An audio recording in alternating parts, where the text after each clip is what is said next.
It begins with someone saying that reincarnation is like spinning a roulette wheel. You could end up reborn as an animal or even as a cockroach scuttling on the ground. So, if you're lucky enough to be reborn as a human again, it's like you've essentially beaten the odds. But to cut to the chase, our protagonist was indeed lucky enough to survive the game of chance, and the spinning roulette chose him to be human again. However, it's said that in his previous life, he literally worked himself to death, and it seemed things were promising for him so far. But the body he was reincarnated into belonged to an extra in a dark, depressing novel he used to enjoy. The character is a one-time villain who gets killed off in the first chapter. The hopeless troublemaker Han Si-ha. As he reflects on this with a disappointed look, the panel reveals that Han Si-ha is a talented but lazy young man interested in black magic, which eventually leads to his tragic end when he discovers that it's taboo. He also has a petty personality, unable to overcome his greed, and eventually dies as an extra character. Additionally, his abilities seem unpromising, so there's no need to dwell on that. Instead, let's focus on the real situation of our protagonist, who now finds himself in a problematic position, cursing the spinning wheel for making him possess someone like that, demanding that if he had free will to choose, he would at least pick someone promising like a hero or someone handsome. Kidding aside, our protagonist was worried that this situation would bring him trouble. He lamented that possessing a one-time villain was bad enough, but doing so in such a dire situation made it even worse. The current setting was an auxiliary facility for dark mages, and Han Si-ha, who once had high expectations due to his natural magical potential, had been briefly acknowledged, but ended up being ostracized at the academy because of his lack of real-world skills. It seems that Han Si-ha had come here to join the dark magic organization.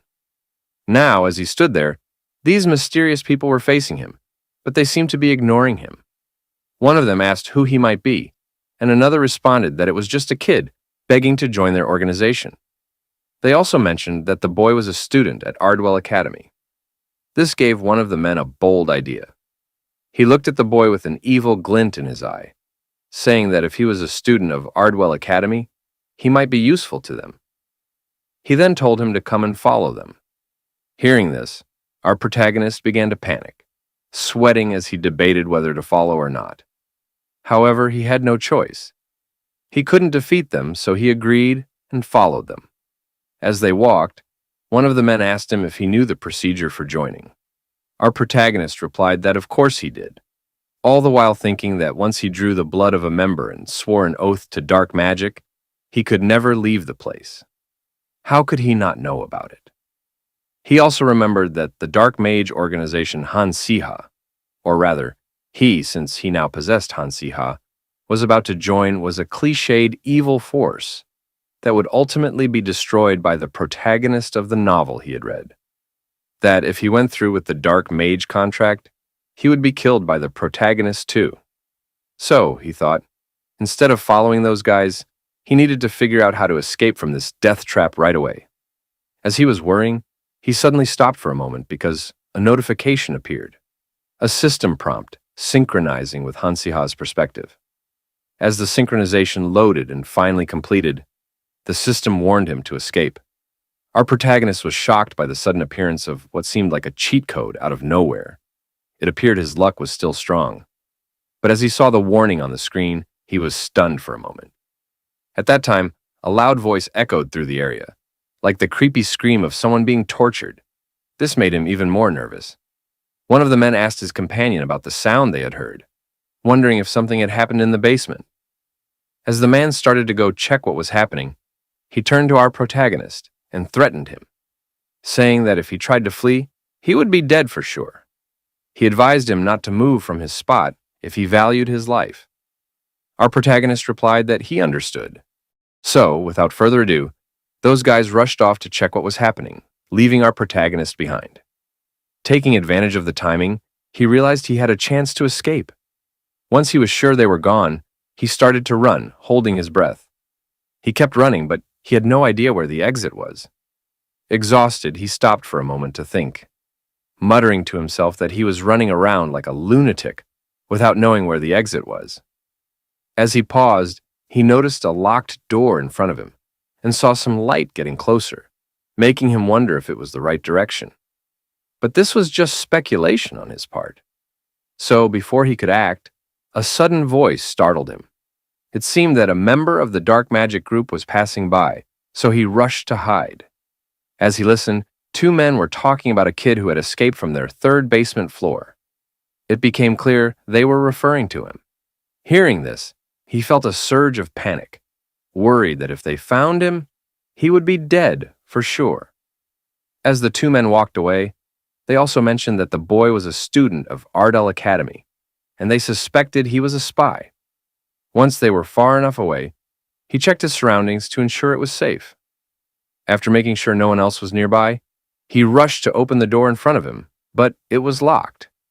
He tried desperately to force it open, even though he knew it wouldn't work. In the end, he failed and felt hopeless as he couldn't budge the door at all. Desperate, he thought of a solution, realizing that in his situation, the only thing he could rely on was his memory. Even though Hansiha was worthless, he had to think of something. He cursed under his breath as he considered his options, and saying that Hansiha had no talent for white magic, but he was born with magic power within his body.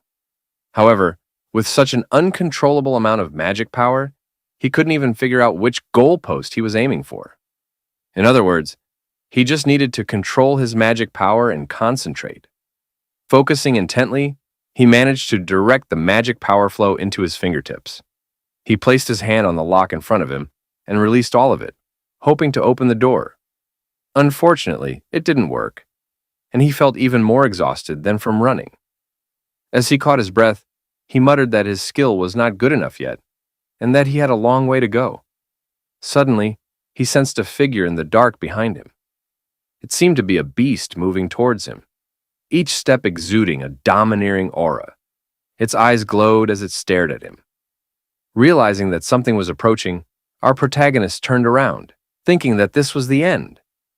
But to his surprise, he saw a beast, specifically a little dragon, roaring at him. Instead of being scared, he was amazed to see a cute little dragon roaring in an adorably high-pitched tone. The dragon approached him and grabbed his robe, indicating that it wanted to be picked up. Perplexed, our protagonist picked up the dragon, wondering why such a creature had made its way to this place and why it was so friendly towards him. Pondering this, he told the dragon coldly and directly that he couldn't take it with him, explaining that it was hard enough to manage himself. After all, would he really be able to care for it? However, upon hearing this, the little dragon was shocked and couldn't believe it. So, the little dragon started acting out and crying like an innocent baby. But our protagonist, with a cold-hearted resolve, tried to quiet it down. However, the cute little dragon was not so easily silenced and continued making noise. With no other choice, our protagonist reluctantly decided to let it be and took it along with him. As he ran, feeling frustrated, he muttered that the little dragon was doing it on purpose. In his mind, he knew he couldn't adopt something he couldn't be responsible for. But then, he suddenly stopped and realized that, since it had come to this, maybe he should try using the dragon's power.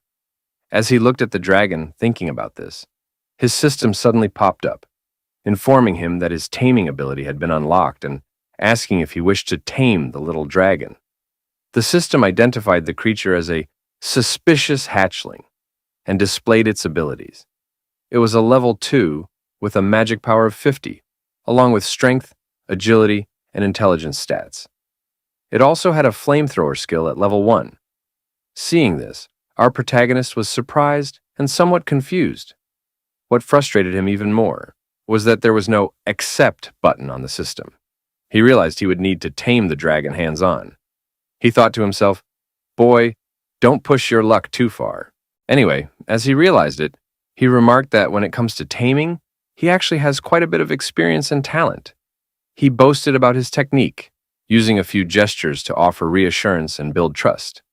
He then told the little dragon to trust him, looking at it with a serious expression.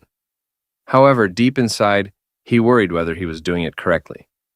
Thankfully, the little dragon seemed to accept him as its contractor, floating into the air and releasing a glowing light, indicating that the taming was successful. As the dragon descended, our protagonist wondered if he had truly succeeded in taming it, though he expected there might be more to it. Cutting off his thoughts, he decided to check for himself and commanded his new pet, addressing it as Reptile, to complete its first task, breaking the lock on the door. The cute reptile moved forward, its eyes glowing, then jumped and bit the chain lock, breaking it instantly. Our protagonist was shocked, not expecting it to break so easily. With the lock broken, it seemed they could now escape. He praised the dragon, saying it did a good job, feeling happy that they might make it out alive. But suddenly, footsteps approached, giving him a bad feeling. As he looked back, the men spotted him and sneered, calling him a rat and saying that if they caught him, they would roast him alive. Panicking after being discovered, our protagonist found himself paralyzed with fear, wondering what he should do. Forcing himself to think, he realized the men were getting closer. Suddenly, an idea popped into his head. He remembered a spell called Smog, the first self-defense spell taught at the academy.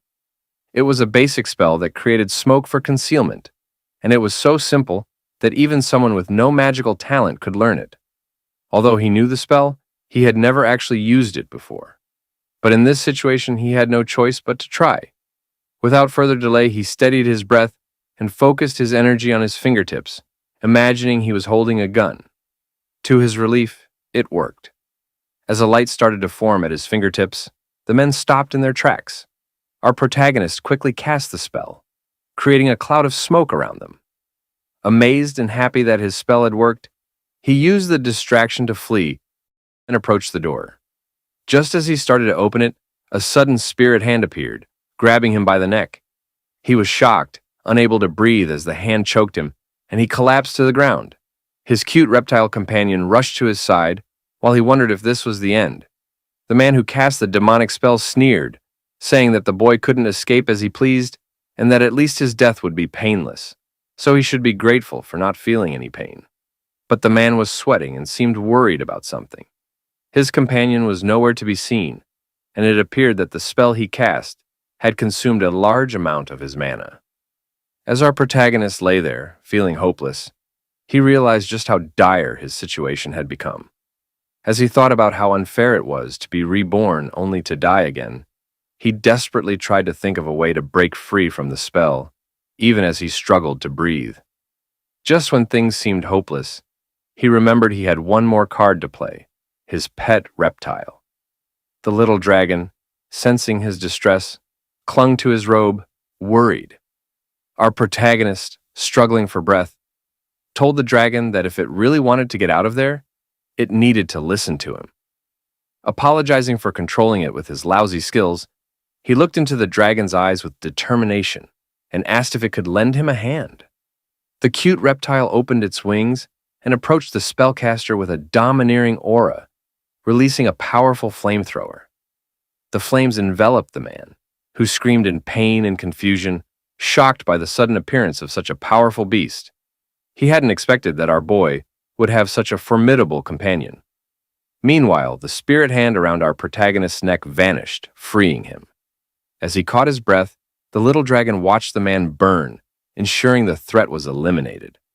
Once the danger had passed, the dragon returned to our protagonist, roaring as if to ask if he was okay. Our protagonist didn't quite expect things to turn out this way, but he was grateful to have a trustworthy pet to rely on. Smiling, he was surprised when the cute reptile jumped on him, and the two shared a comforting moment. It felt refreshing. As they enjoyed the brief respite, our protagonist told the little dragon that he owed it his life and promised to take care of it. But first, they needed to get out of there. The scene shifted to an hour later. They were now venturing through a desert, seeking refuge in a cave.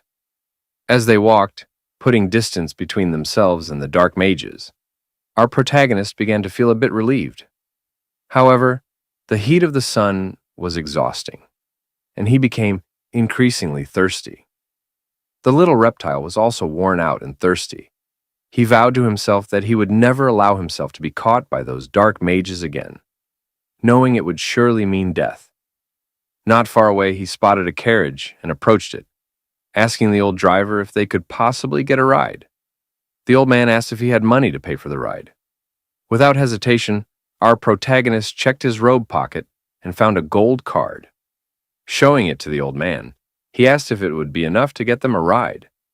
The old man was shocked upon seeing the card, recognizing it as one provided by Ardel Academy, a card that conferred certain privileges. After reconsidering, the old man eventually agreed to let them in. Grateful, they thanked him and took their seats in the carriage. As they settled in, the old man asked where they were headed. Our protagonist hesitated, realizing that he had rushed out without a plan. But knowing that the dark mages might soon be on his trail, and that they would kill him to prevent any information from leaking, he had no choice but to go to the one place where people might still want him dead. It was also the safest place he could think of to hide, for the time being. Ardel Academy, as mentioned in the novel he had read. So, our boy's new journey began. At Ardel Academy, a girl rushed to enter the building. She was Selene, a second-year assistant professor, who was impressed by the Academy's luxurious marble floors and elegant chandeliers. She remarked on how even the students' uniforms exuded an air of refinement. As she waved to the students, her gaze suddenly faltered when she saw a ghostly figure. The sight was startling, as our boy emerged from an old and dusty carriage. Surrounded by dust, he stepped out with a dusty robe and weary expression. Selene couldn't believe her eyes and nearly collapsed, horrified at the sight of someone so unkempt entering their pristine academy. She wondered how a student like him had ended up there, and looked down at him with disdain. Our boy, now feeling refreshed by the fresh air, was oblivious to the professor's reaction. Selene was concerned that this boy, Han Siha, might tarnish the academy's reputation on the very first day of the semester. She recalled that Han Siha was someone who had nearly failed due to his inability to control his innate magical talent. Meanwhile, our boy kept his cute reptile hidden inside his robe, though the dragon was restless and demanded to be freed. Noticing the frantic professor, our boy checked her out and deduced that she must be a professor, given her appearance and behavior. That's why he approached her and asked if he was late. She confirmed that he was. As she looked him up and down, she dismissed him, saying he was not worthy of such attention. She added that she didn't have time to worry about a failure with no potential, and suggested he wasn't worth her bother. She recalled the rumors about him being creepy, with an interest in black magic, and the stories about him being a lunatic who hugged a voodoo doll every night. She believed that getting involved with him would bring nothing but trouble. Tapping his shoulder, she urged him to hurry inside. Our boy thanked her appreciatively, showing a soft, bright smile. The positive vibe he gave off left her stunned and shocked. As she observed him entering, she noted that, as a second-year professor, her perspective had changed. She watched him thoughtfully as he went inside. Now, inside the room, our boy seemed to attract attention from his classmates, who murmured and gossiped about him. They labeled him as creepy and discussed his recent entrance, noting that he arrived by carriage and appeared poor. They looked down on him and criticized his behavior. Our boy ignored the chatter, staying calm and reflecting that he was likely doomed to be a minor, crazed villain character. Sitting alone in the back, he overheard his classmates speculating that he must have advanced due to some sort of favor from a professor. He wondered if his family had bribed someone for his advancement, if a professor had recognized his potential, or if a magic tower had written him a recommendation. He decided that for now, his priority was to figure out how to survive in this dark fantasy novel using his own strength. He broke down his survival goals into two main objectives. First, he needed to survive in a quiet place. But since he hadn't found that yet, he didn't need to worry about it immediately. As a third-rate villain known for being violent and incompetent, he faced the risk of a gruesome end, being buried alive by the protagonist. Concerned, he noted that the Academy's closure for the year meant he had some time, though the exact reason for his character's death was still unclear. It could be due to unresolved loose ends or other crimes he was unaware of. Determined to avoid a similar fate, he resolved to live quietly and cautiously. He preferred to die working hard, rather than being buried alive. His second plan was to graduate safely. By adapting and making a life in this new world, he aimed to secure his future. Though his family was wealthy, they had disowned him due to his past behavior. Therefore, obtaining his diploma would be a reliable way to ensure a stable future and make a living. He decided that instead of getting involved with the protagonist and risking his own demise, he would rather live quietly as an ordinary student. He resolved to do his best to block every scenario that could lead to his end. When their professor arrived, everyone greeted him. The students murmured about the intense aura the professor exuded. Our boy recognized him as Professor Grint from the magic department. While he was relaxing, his classmates expressed concern that their exams this semester would be difficult, commenting on how intimidating the professor was. Professor Grint silenced them, acknowledging that the students who advanced to the second year were quite impressive. He mentioned that he had noticed some students who stood out. Our boy agreed, noting that the presence of promising students, including the protagonist, raised the overall quality of the academy. He remarked that this made the conditions quite unfavorable for him, as the rules felt like a Jeopardy game. He noted that Ardel Academy accepted students aged 14 to 19 and was known for its rigorous curriculum. Thanks to its promising students winning competitions, the academy had become more like a competitive arena. However, only about 10% of students managed to graduate with high honors, which he found daunting. Given the intense competition, he wondered how he could possibly compete with the protagonist. He remembered that, in the original plot, the protagonist rapidly grew his power within the black magic organization. Since he planned to live quietly, this seemed nearly impossible. At that moment, Professor Grint announced that many students did not meet the required standards, and those lacking skills would not be allowed to join his class. Our boy was shocked, feeling as if he had received a harsh blow, and the professor seemed to be referring to him with a serious look, as if scrutinizing him. After announcing the opening exam schedule, he tapped the ground with his walking stick, causing a display announcement illusion to appear before them. Our boy was stunned, his expression reflecting amazement. He remarked that the spell was unbelievable, noting the sophisticated level of the illusion. The display showed that based on his experience over the past year, he needed to freely choose 3 subjects and take both written and practical exams for those subjects. He was impressed by the top-notch magic used by the academy, but realized that being able to choose the exam subjects freely could be advantageous. However, he suspected that it wouldn't be that easy, and wondered if there might be a twist. The professor announced that he would personally draw the balls containing the students' names from a box to determine the order.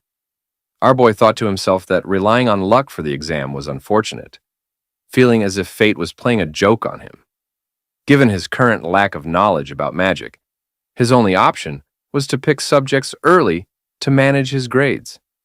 He felt that his luck had already been used up escaping the dark magicians and wondered what to do next. Meanwhile, the professor drew a ball from the box and announced that the first person to choose their subjects would be Han Siha. Our boy was surprised and somewhat relieved to have the first pick, feeling that his luck hadn't completely run out.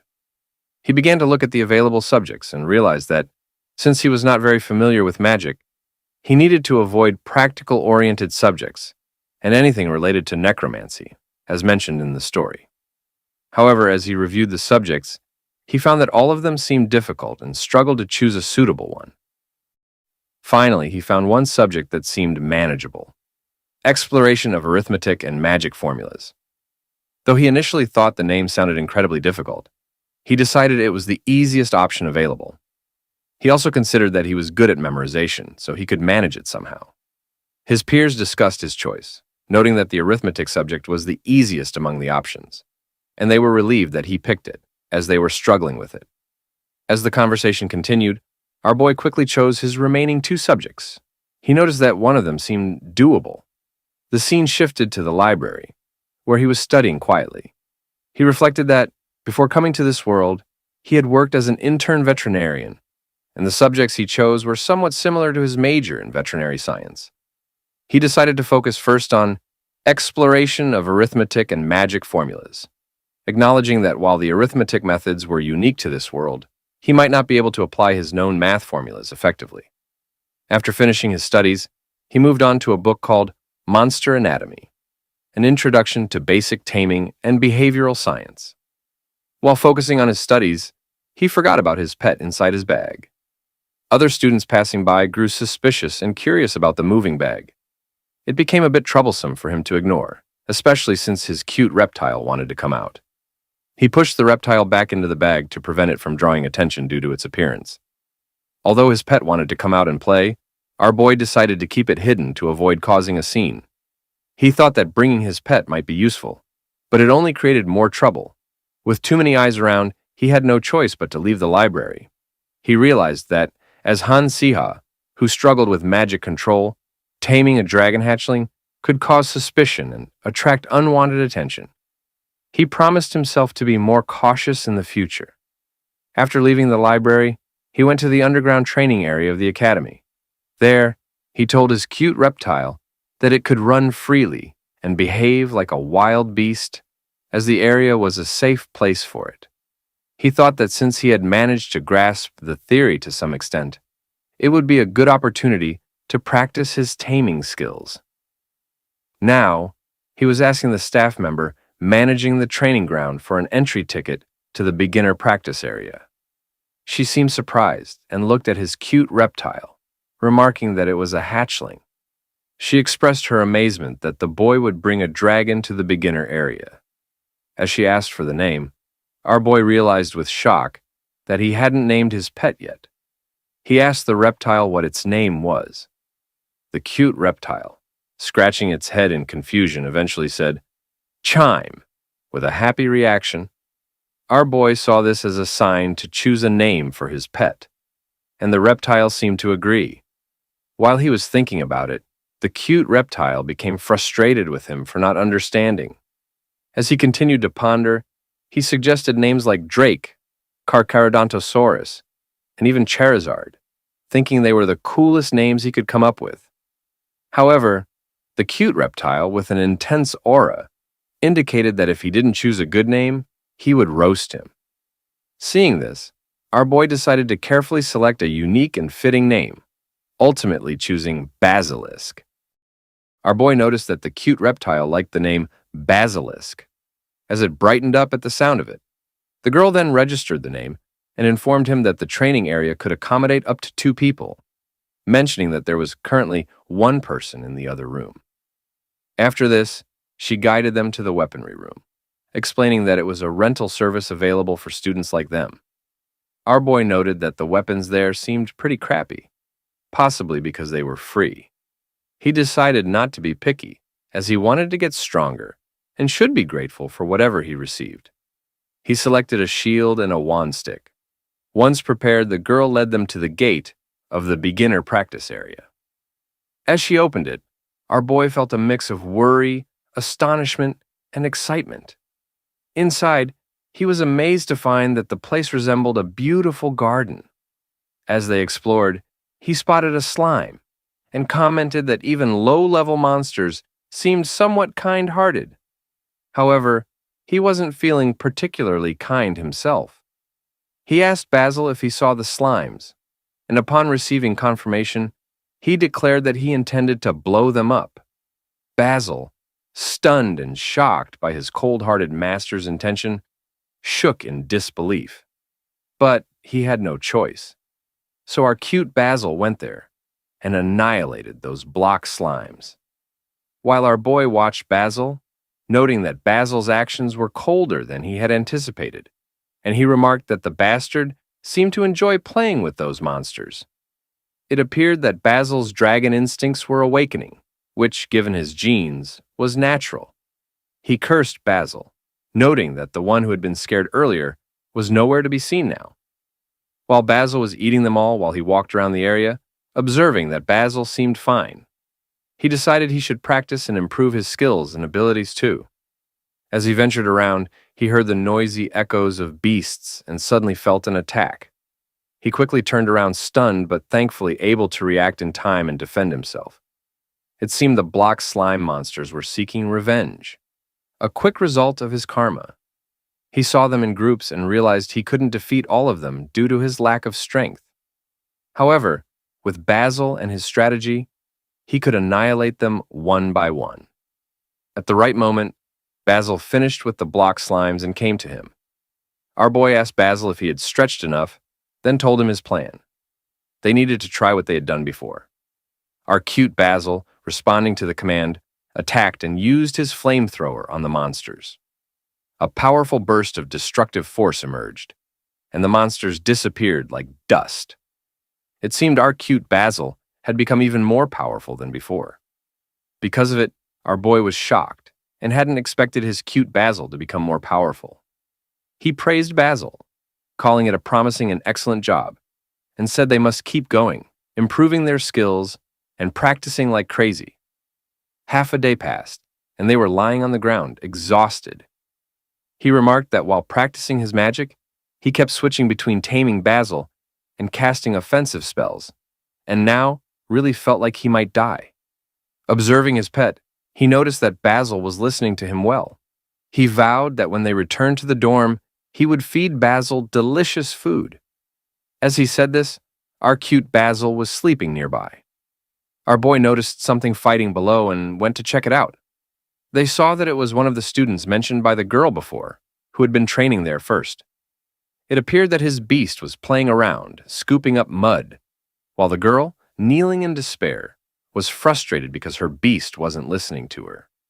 Her face showed anger that seemed ready to explode at any moment. After that, the girl calmed herself and stood there, trying again to command the beast. She did her best, but it seemed the creature was not comfortable with her. It remained cautious and barked at her. Meanwhile, our boy watched her attempt to tame the hellhound. He commented that her approach to handling his beast was wrong, saying she shouldn't treat it that way. As the girl knelt and shouted for the beast to come back and sit down, it ignored her and ran off. Frustrated, she searched for her unruly pet, complaining that the bastard wasn't listening to her. She angrily swore that if she caught it, it would regret it. While she continued her search, she noticed something surprising. Her troublesome beast had become gentle and was now obediently sitting with our boy. As she approached them with a determined stride, she wondered how the second-year student, Han Siha, had managed to tame her pet so easily. Noticing her, the boy asked if the beast was her pet, and mentioned he'd been observing her efforts for a while. He advised that her approach to taming the beast was wrong. The girl looked confused and deflated. Our boy explained that when a tamer becomes too emotional, it only agitates the beast further. She was surprised and couldn't believe that Han Siha was giving her advice. As she processed his words, she thought about the panel at Ardel Academy, the most prestigious school in the empire. This girl, Adele, an earth mage, had never ranked lower than third. Despite her commoner background and the many challenges she faced, few could match her skill. However, it was said that due to the opening exams being conducted by lottery, Adele ended up drawing the subject she was weakest in, Introduction to Basic Taming. She claimed she was simply unlucky, knowing full well her taming skills were lacking. That was why she was there, to practice. But what confused her the most was Han Siha, the boy who couldn't even tame a slime last year, a failure she had witnessed with her own eyes. There were also rumors about him being obsessed with black magic, and she considered him gloomy and inferior, a hopeless case. Yet here he was now, successfully taming her beast, making her usually gentle hellhound almost obsessed with him. Astonished by this turn of events, she asked him how he did it. Hansia replied that her beast was no longer agitated and that she could take it back now. Grateful for the advice, she picked up her beast and thanked him. Our boy then asked her why she had chosen a hellhound, noting it was quite a challenge for a first-time tamer. She proudly explained that a difficult monster like the hellhound had a high value for her, especially since it was her first attempt in the subject. She wanted to prove herself. Understanding her reasoning, our boy joked that he thought she might prefer a less challenging pet, perhaps one that liked mud baths or something less daunting. Annoyed by his teasing, the girl retorted sharply, pointing out that everyone had seen his earlier failures while she was taming her beast. Anyway, she couldn't help but wonder about Han Siha. He seemed like the kind of person who always acted naturally around others, speaking to her without hesitation, even though she was a commoner and he was a noble. As she observed him, she noticed the creature beside him, a dragon hatchling. What surprised her the most was that Han Siha had already tamed it, a rare feat for someone at their level as a second-year student. It was as if Han Siha had become a completely different person. After that, they went together to a place where the block slimes were, with Adele confirming and double-checking that they were in the right location. It seemed our boy had suggested this spot to her as a place where she could practice and improve her cooperation with her beast, helping them become more familiar with each other. When our boy confirmed that this was the right place, Adele got started. She pushed aside the vines and grass to reveal a group of block slimes hiding in the area. It seemed this was a spawn area. As she inspected it, our boy mentioned that he had almost wiped them out earlier, but they had respawned quickly. Hearing this, she told him not to worry, because she would handle it immediately. Drawing her sword, she confidently remarked that she could finish them off in one hit. Anyway, she ordered him to move aside for a moment as she prepared to fight the slimes. The slimes attacked first as soon as they spotted her, but with a single swing of her sword, Adele annihilated them all, leaving a deep, destructive mark where she had struck. Watching this, our boy was a bit amazed, though he couldn't resist teasing her, saying that her aggressive method seemed like overkill, practically burying the slimes alive. Hearing this, Adele grew angry and glared at him menacingly, but she managed to control her emotions, trying to respond calmly and act as if she was ignoring his comment. Meanwhile, a single slime had survived and was moving to attack her. To her surprise, Han Siha suddenly used magic to attack the slime. She couldn't believe it. She distinctly remembered that he couldn't use proper magic. Shocked, she was lost in thought. Our boy then asked if she hadn't noticed the slime coming back. Still in a state of shock, she fumbled for an excuse, trying to claim she had known all along but hadn't reacted. Before she could finish her sentence, our boy started to leave, calling for his cute Basil to follow, saying they needed to go. He added almost casually that it was a relief if that was the case, as he walked away. Deep down, Adele realized the truth. She hadn't sensed the slime approaching from behind. She also noticed that Han Siha's spell, his arrow of magic, had a level of precision that was far beyond what she would expect from a beginner.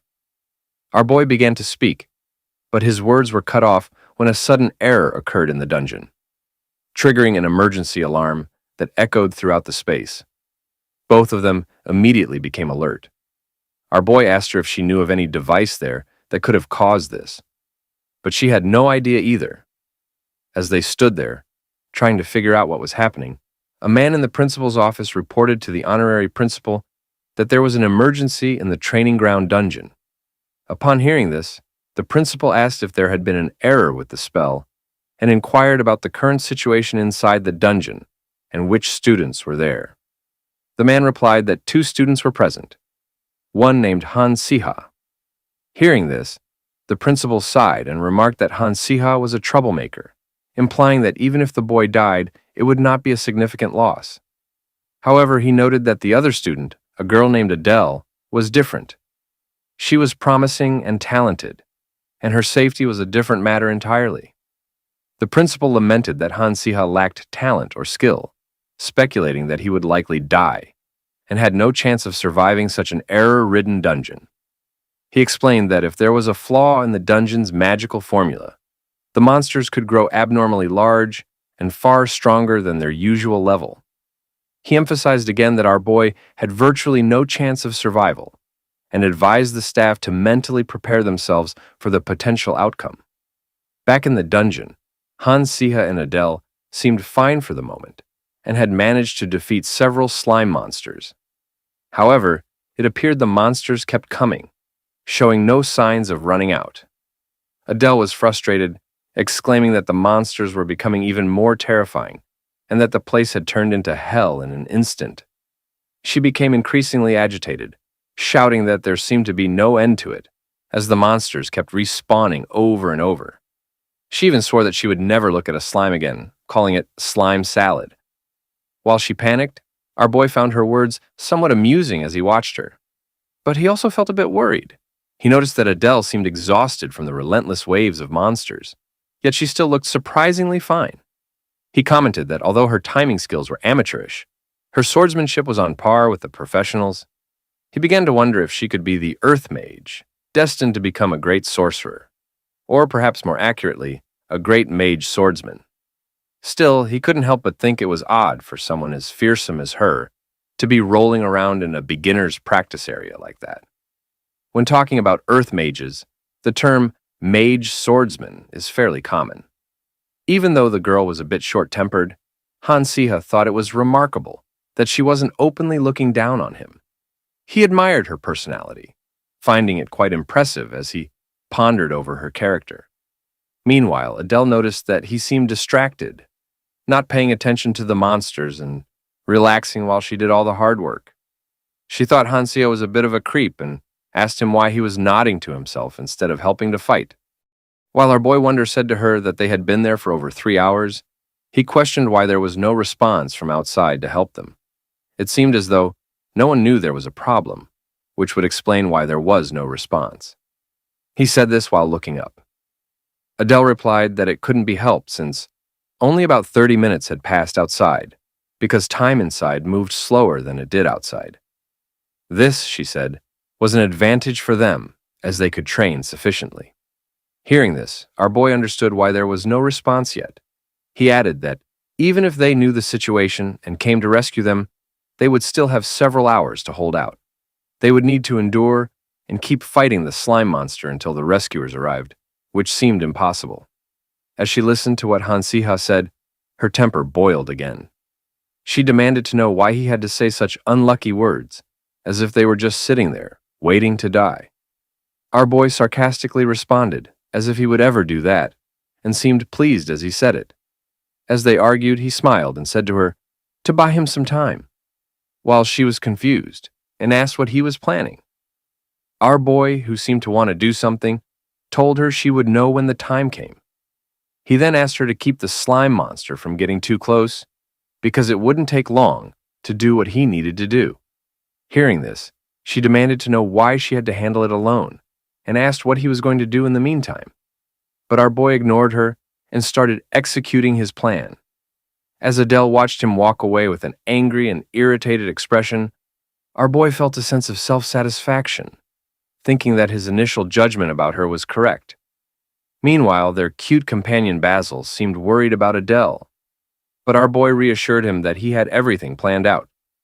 As he walked, he noticed glowing vines emitting light. He mentioned that he had read about these vines in the story and knew how to deal with them. According to the original novel, the Error Dungeon was intended to highlight the differences in ability between the protagonist, Li-Han, and Hansiha. Hansiha had previously tried and spectacularly failed at this part of the dungeon, which involved dealing with these vines. Our boy was pleased to find them and instructed Basil to search the area for more of these unique vines, gather them, and bring them to him. Basil carefully checked the area and, after completing his search, flew off to find more. While Basil was busy, our boy continued to recount the negative treatment of readers towards Hansiha, who had used the method and been cursed as a stupid loser and an evil guy. He commented that he didn't think Hansiha deserved such abuse, all while holding a unique vine in his hand. Meanwhile, Adele seemed to be managing fine alone against the slime, but her mana was running low. She demanded to know why it was taking Hansiha so long and cursed him in frustration. But speaking of the devil, our boy showed up, shouting that it was done. Adele, turning around, was surprised and a little confused, seeing both the boy and the mysterious vines as if he had built a barricade. She signaled him to hurry inside, although Adele was a bit confused and suggested doing things quietly because the slimes were regenerating so quickly. Our boy insisted that she get inside immediately. He then explained his plan, to build a defensive wall and kill the monsters outside of it. By using amplification magic and fire, He could stop the slimes from regenerating and cause them to evaporate. With confidence on his face, he cast a spell, creating a large green arrow with arrow magic. He added that the only thing left was to set the arrows on fire. Turning to Basil, he instructed, "It's your turn now." Basil's eyes glowed again as he began setting the arrows on fire. Our boy then released the flaming arrows outside their barricade, where the slime monsters, seeing the shining projectiles, were surprised. The beautiful and shining arrows, akin to fireworks, unexpectedly ended their lives with a large explosion. Meanwhile, Adele, witnessing Hansiha's creation, was amazed and couldn't believe it. She asked herself if this was really the Hansiha she knew, while as the slime seemed to evaporate and didn't regenerate. Our boy explained to her that when he buried the slimes and scattered their remains across the ground, the slime's poison had the property of exploding when exposed to fire magic. While saying this, she asked if he had also planned to prevent the rain of fire from reaching inside their barricade. Our boy responded that it was a good observation, but explained that their barricade vines were not ordinary. They were fire-resistant and immune to flames. Now that everything around them was burning, they just needed to wait for their rescue to arrive. As the situation seemed to be under control, our boy felt relieved. Adele looked at him and thought about how unlikely it was that she would be saved by him. She mused that nobles at Ardel Academy usually couldn't care less about commoners' lives, so she wondered if our boy had some ulterior motive. Noticing her deep thoughts, our boy asked what she was thinking about and why she was looking at him that way. He assumed she would thank him for saving her life. Despite her grumpy demeanor, Adele was kind-hearted and told him that she was indeed grateful, if only a little, because she owed him her life. Hearing this, our boy remarked that it was good and then asked if she could do him a favor. Adele, appearing worried and hesitant, wondered what the favor might be. He noted that if it was something she could easily do, she would not hesitate, but if it was a creepy request, she might decline. Before she could finish her words, our boy said to her that she needed to keep secret what had happened there, what he had seen and everything she had witnessed. He requested that she keep all of it confidential, including taming the beast, capturing the error slime in one go, and building the barricade with the vines. Adele realized that her guess was correct, but she still felt that something was off. She wondered if Hansiha was hiding something, thinking of him as a bastard with a secret, while observing him pick up some slime orbs. After that, the dungeon cleanup was handled vaguely. The two professors, who were earlier confused about the sudden dungeon errors, decided to reward the students who had closed the dungeon without major injuries.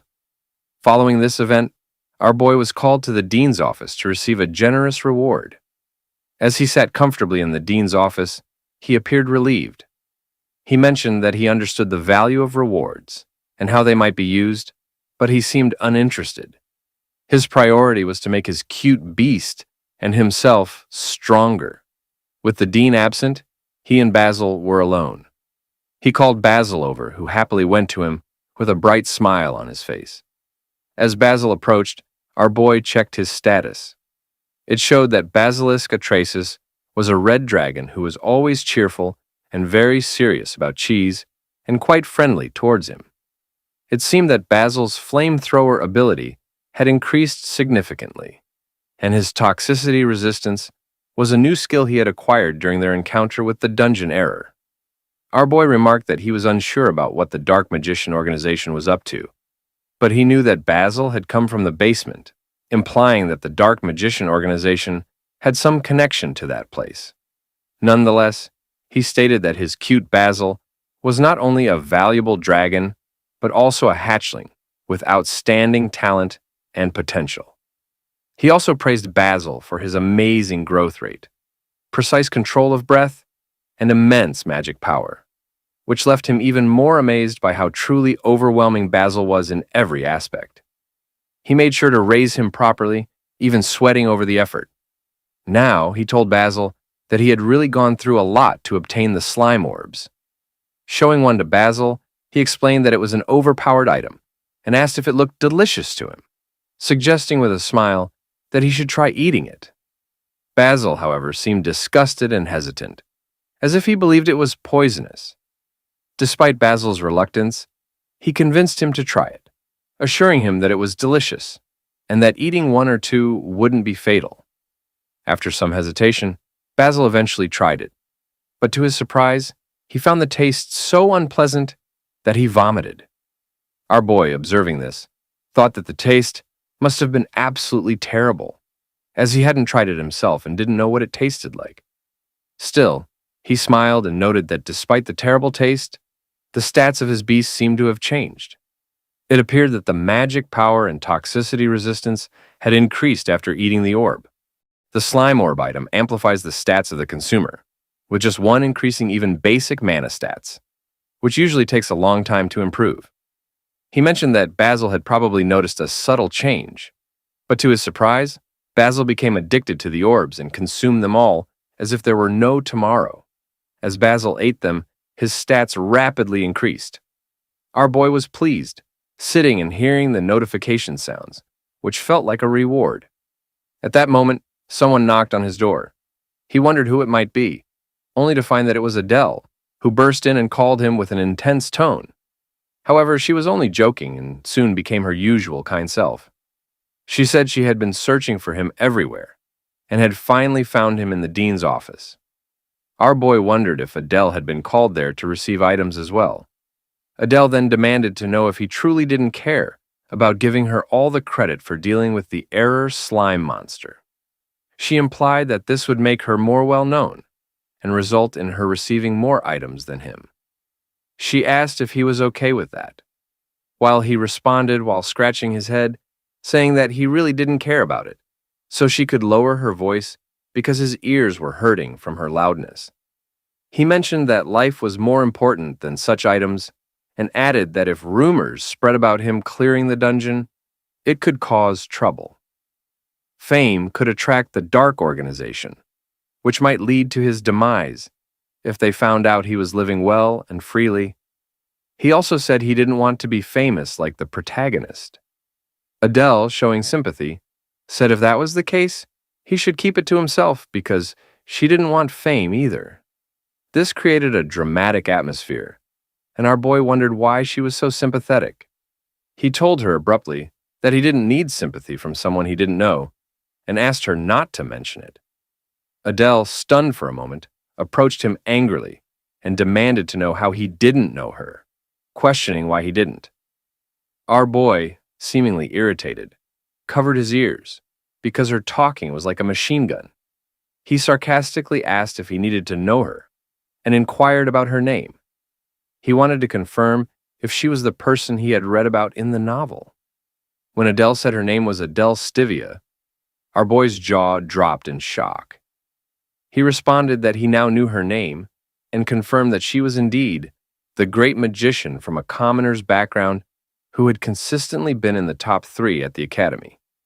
The main character who cruelly buried him alive in the story was now introducing herself to him and asking if he knew who she was. Our boy thought to himself that the person in front of him was the one who would end his life in the future. Panicking, he felt he was unlucky to encounter her, as if some higher power had given him a grim fate. Overthinking, he worried that his head might explode from the stress, muttering to himself that he was going crazy from this misfortune. Adele, seeing him in a state of paranoia, asked if he looked at himself in the mirror every day. She then pulled him over to a mirror to see himself. She remarked that she couldn't imagine that someone like him would come to the dean's office to receive an item. Seeing his reflection for the first time since being reincarnated in Hansiha's body, our boy was shocked by his filthy and shabby appearance. He commented on how it was possible that he did not appear as the handsome man he had imagined, realizing that people avoided him not out of fear, but out of disgust. Despite this, he remained confident and resolved to make some changes, starting with fixing his hair, before improving his overall appearance. The next day in their classroom, our boy made a grand and unexpected entrance. As he walked in, his classmates discussed him, wondering if he was new.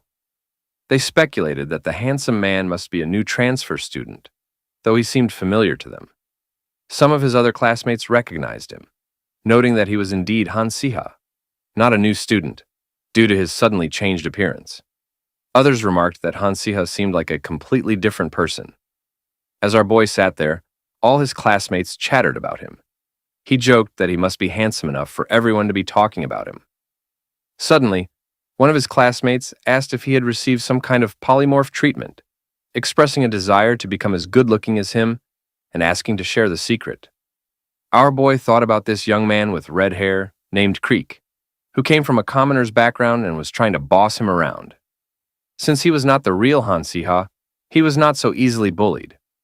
As Creek continued to mock him, calling him a pathetic loser, while our boy ignored him, the situation escalated. The guy insinuated that cutting his hair had made him lose his mind. Our boy, who harbored a strong dislike for people with talkative mouths, decided he couldn't tolerate this behavior any longer. Calmly, he warned the guy that if he didn't stop talking, he would have no choice but to silence him. The guy, undeterred, retorted that he was big enough to speak up, having been abandoned by his own family. Our boy shot back, advising him not to talk big. Meanwhile, our cute Basil emerged from his bag, exuding a domineering aura and an icy chill. The intense vibes between them left the guy trembling and nervous. Classmates were shocked, commenting that an ordinary student couldn't possess such a beastly presence. Despite the pressure, the guy remained tough and determined not to back down. As he continued mocking our boy, he didn't even think twice about what he was saying, looking down on our cute Basil. Meanwhile, our boy was thinking that he had planned to live cautiously and quietly, but he told himself he never agreed to endure such humiliation in silence. With this thought, he responded, saying it was a pity for someone as foolish as the boy to pick the wrong opponent, and as he addressed him as folks commoner. Our boy could see his anger boiling over. The boy, barking insults like a dog, grew more enraged with each word. Yet, our boy found amusement in watching the boy lose his composure, taunting him as if he were taming a wild beast. He commented on how easily the boy was provoked, losing his cool over just a few words. Our boy's sharp tongue and sarcastic tone had shifted the power dynamic. Now, he was the one bullying the bully.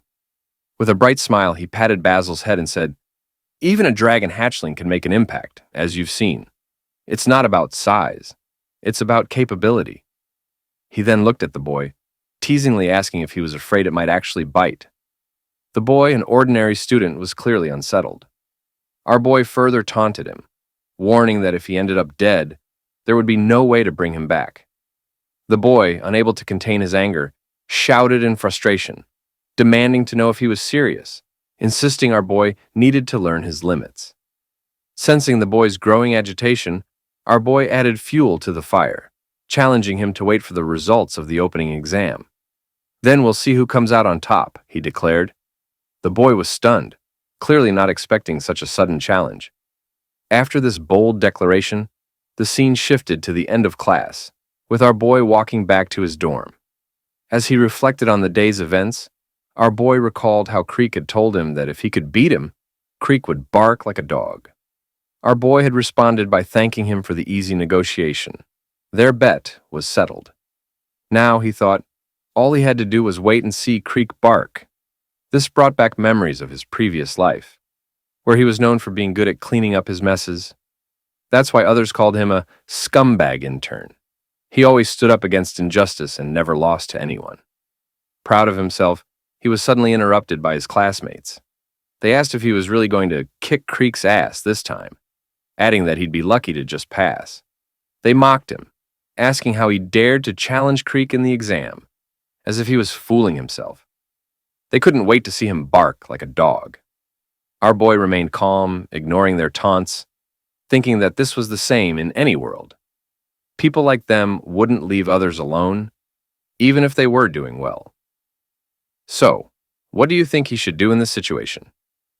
Leave them be or make a move? Comment with your opinion in the comment section. Meanwhile, as the others sought attention and seemed to be attention seekers, our boy turned to a yellow-haired guy and asked for his name. The guy sensed something bad was about to happen and nervously asked why our boy cared. But our boy cut him off, demanding his name. The boy had no choice but to reveal it. Fabian den Edwin. He seemed to shake and panic as he said it. asking if our boy didn't already know. Hearing this, our boy wondered if he had read about him or knew him from a story. Then he remembered. Fabian den Edwin was the arrogant prince who used his position to manipulate weaker people, a leader of malicious bullies who targeted him. Without further ado, he played his hidden card, opening his bag to reveal our cute Basil. At that moment, Basil looked confused, having no idea what his master was planning to do with him. When the guy saw it, he was shocked and hadn't expected our boy to use it against him. He asked what our boy planned to do by showing it to him. Our cute little Basil stared at him with a gleaming look, and suddenly it jumped toward him. Edwin and his friends were caught off guard. Seeing Basil seemingly attack Edwin, his friends quickly fled, leaving him behind as he shouted for help. After that, the scene shifted. Our boy seemed to have finished his practice and was sitting down when Adele approached him. She asked if he had heard the new rumors spreading around, noting that this time the rumors were no joke. She advised him that, for his own well-being, it would be best not to mess with royalty, referring to the boy named Edwin, whom he had recently bullied. Hearing this, our boy responded that he didn't care about it, because those bastards were the ones who started it. He was simply teaching them some manners. Originally, she had thought he was just a noble thug who took out his anger on commoners like her. But now she believed he was not just any noble, perhaps even an imperial prince, who resorted to biting anyone he disliked. However, as she thought about it, she found our boy a bit more tolerable than she had first imagined. With a happy expression, she told him he was surely hopeless. As she said this, she approached him, asking if all nobles like him were completely lacking in common sense. She remarked that not only did he have his dragon bite some bullies, but he also made a random bet with Creek. She added that trying to beat Creek in a test seemed reckless from her perspective. She extended her hand to him as she spoke, and our boy looked at her with a confused expression. She continued, saying that if she hadn't helped him, who knows what might have happened. Our boy responded that she was also learning from him about her poor timing in controlling his beast, and in exchange, he was teaching her how to evaluate her magic. She told him to forget it and suggested they start their practice training. She made a deal. If he could defeat her, it would mean he had a chance to beat Creek too. With an excited expression, he assured her that he would defeat Creek. The two of them began their match, and Adele was the first to attack, casting a spell at him. Our boy went on the defensive, casting a barrier around his body as a shield. As Adele unleashed her attack magic, a large explosion occurred. Because of their special training session, time passed quickly, and soon, the day of the entrance exam they had both been awaiting finally arrived. Adele had just finished her evaluation, and the professor was analyzing her results, with only her final score left to be announced. The professor then revealed that she had completed her magic exam in just 5 minutes and 31 seconds, and awarded her an A grade. Adele beamed with happiness and thanked her professor. Meanwhile, our boy watched her celebrate her success. He thought to himself that, although he had his past life's experience and memories, it was clear that when it came to talent, Adele was truly promising. Her first attempt at timing a beast was remarkable. She was indeed a prodigy, a leading character in her own right. As he pondered this, the professor announced that our boy would be the next to take the exam. He acknowledged this and stepped into the magic cube, where the beast-taming portion of the exam would take place. Inside, he learned that a virtual monster, matched to the level of his own tamed creature, would be his opponent, and the objective was simple: win the fight. He chose Cube C and signaled his readiness. Suddenly, a massive serpent emerged, filling the space with a chilling atmosphere and a domineering aura. The beast was identified as an Adaptrion, a serpent-like monster he had first encountered in his 3rd year. Its imposing presence and massive size suggested that a single collision could be lethal, just as the novel had described. As he considered this, he reassured Basil not to be afraid, noting that Basil likely wanted to face this challenge as much as he did. While Basil appeared nervous, our boy reminded him that he had greatly improved and become much stronger since consuming so many slime orbs. He encouraged Basil to focus on having fun. Hearing this, Basil seemed to gain confidence. The battle began. Our boy instructed Basil to get close to the serpent, knowing that the creature typically had poor vision. He used himself as bait to distract it, while simultaneously preparing to cast a spell. He warned Basil to stay alert, as an all-out attack from the serpent could end them both.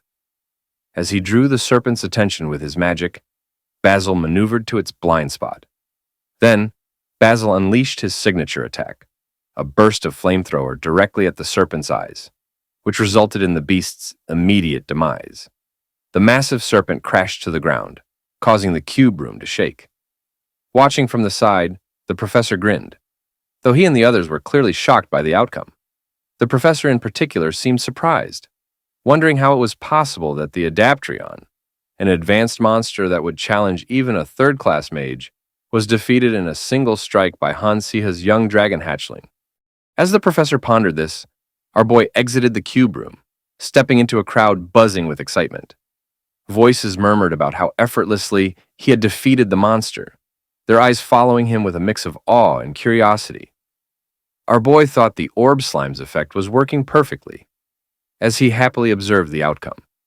He looked at his professor and asked if he had passed the examination.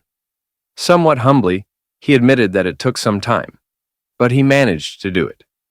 The professor, with an expression of surprise, announced the result. Hansiha completed the test in 12 minutes and 36 seconds, earning an S grade. This left our boy in shock. He hadn't expected this. The result could attract unwanted attention, potentially ruining all his plans. As the examination ended, our boy and Adele walked together. Adele, smiling, told him she was impressed he received an S grade and was sure he would rank first in their section. As Adele praised him, our boy was also unexpectedly pleased. Their sparring sessions had clearly paid off, resulting in good grades. But a new problem weighed on his mind. He only wanted to be ranked around 15th to maintain a mediocre profile and avoid drawing attention. Now, with such a high grade, he feared all his plans would go to waste. Lost in thought and slightly panicking, he muttered to himself. Noticing his gloomy expression, Adele teased him, saying it was unbelievable how often he worried to himself, warning jokingly that Hansiha might become a psychopath if he continued like this. She then changed the subject, asking him how he found the arithmetic test. He remembered the test and how their rankings were based on the average score across all subjects. He mentioned that it was okay and that the questions were easy, but he had only answered one correctly on purpose. He told her it was just so-so. Adele admitted she had messed up too, sighing in frustration. She complained that if the exams hadn't been so difficult, she could have gotten better results. Hearing her complaints, our boy remembered that Adele was weak in math. He couldn't help but tease her a bit, flaunting his own skills. Adele, noticing his smug attitude, quickly changed the topic, coughing and remarking how they had been given problems that hadn't even been covered in class yet, which explained why they couldn't solve some of them. Her words made him pause. He asked her if missing one question would really be a problem. As he started to rush off, Adele asked what he was talking about. She then warned him that if he missed the top spot due to one wrong answer, he wouldn't get the scholarship. She added, almost as an afterthought, asking if he had solved question number 27, the one about the magic circle. He responded that he thought he had solved it. Adele seemed taken aback by his answer, looking shocked. Noticing her sudden reaction, he asked if he had said something wrong. She replied that perhaps she was wrong, asking him again if he was certain he had solved question 27, the one she and their classmates couldn't solve. Hearing this, he was stunned and shocked. He hadn't expected this. He wondered why it was so difficult for them, since he thought it was the easiest question on the entire test. Panic set in again as he muttered to himself, "What am I going to do now?" If he actually got it right, it would surely attract attention, and his name would spread like wildfire. Meanwhile, in Professor DeBert's office, Professor Selene was reporting the overall results of the students' scores. She mentioned that only one student had correctly answered question 27. Professor DeBert, hearing this, remarked that he had designed the question to be unsolvable, not expecting any student to crack it. He asked who the student was that managed to solve this supposedly impossible problem. Selin replied that it was their student, Han Siha. Upon examining his test paper, it turned out that, besides question 27, all his other answers were intentionally wrong. She speculated that Han Siha had solved the hardest problem correctly, just to show off his skills. But the truth was, our boy didn't solve it intentionally. It was a major mistake on his part. Regardless, hearing this, the old professor recalled Han Siha as the student who also stood out in the recent Taming exam. He thought to himself that Han Siha seemed like someone who carefully considered his future, a sentiment he had correctly expressed to him before. The only problem was that Han Siha wanted to live quietly, but it seemed fate had other plans for him. Who knew what would happen next? The following day, the rankings for the second-year examinations were posted on the bulletin board. A crowd gathered to check their results, including our boy, who was specifically looking for Creek's ranking.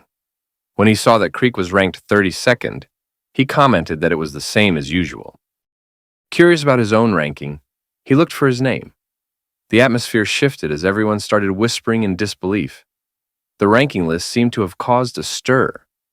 Our boy was stunned to see he was ranked 11th.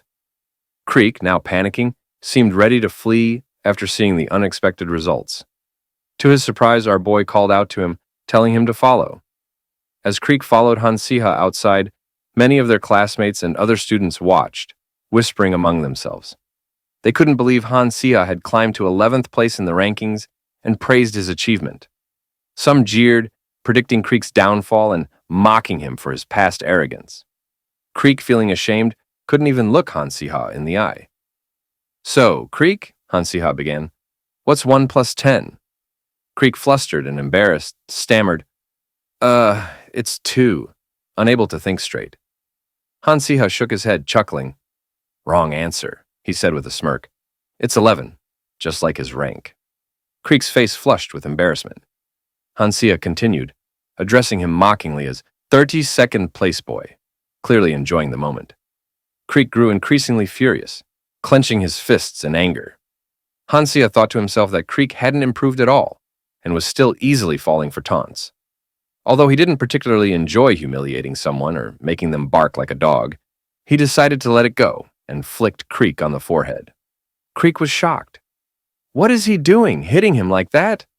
That wasn't part of their deal," he shouted, clearly angry.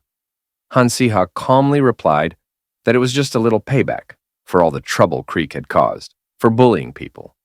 Creek tried to protest, saying that if he thought that, but before he could finish, Han Siha cut him off.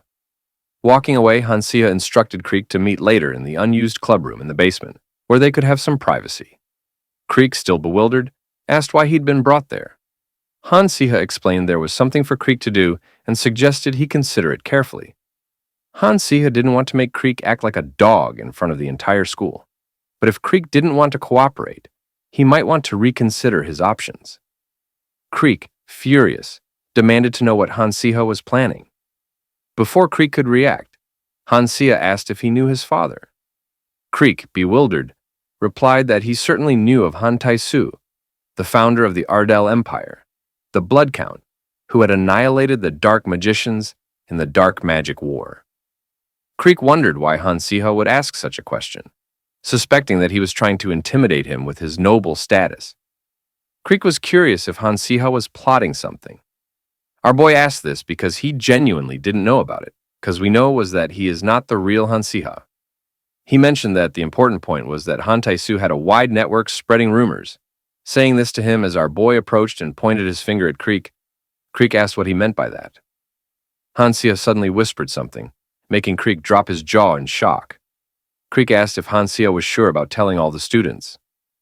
Han Siha confirmed he was sure and ordered him to do it as quickly as possible, saying that the more widespread, the better. Han Siha said goodbye, as he had more to do. Creek, left behind, was shocked and couldn't believe it, calling Han Siha a fucking insane bastard. The scene shifted to Han Tai-su's office, where he was busy with work. A butler knocked on the door and asked for permission to enter, bringing news about Han Siha.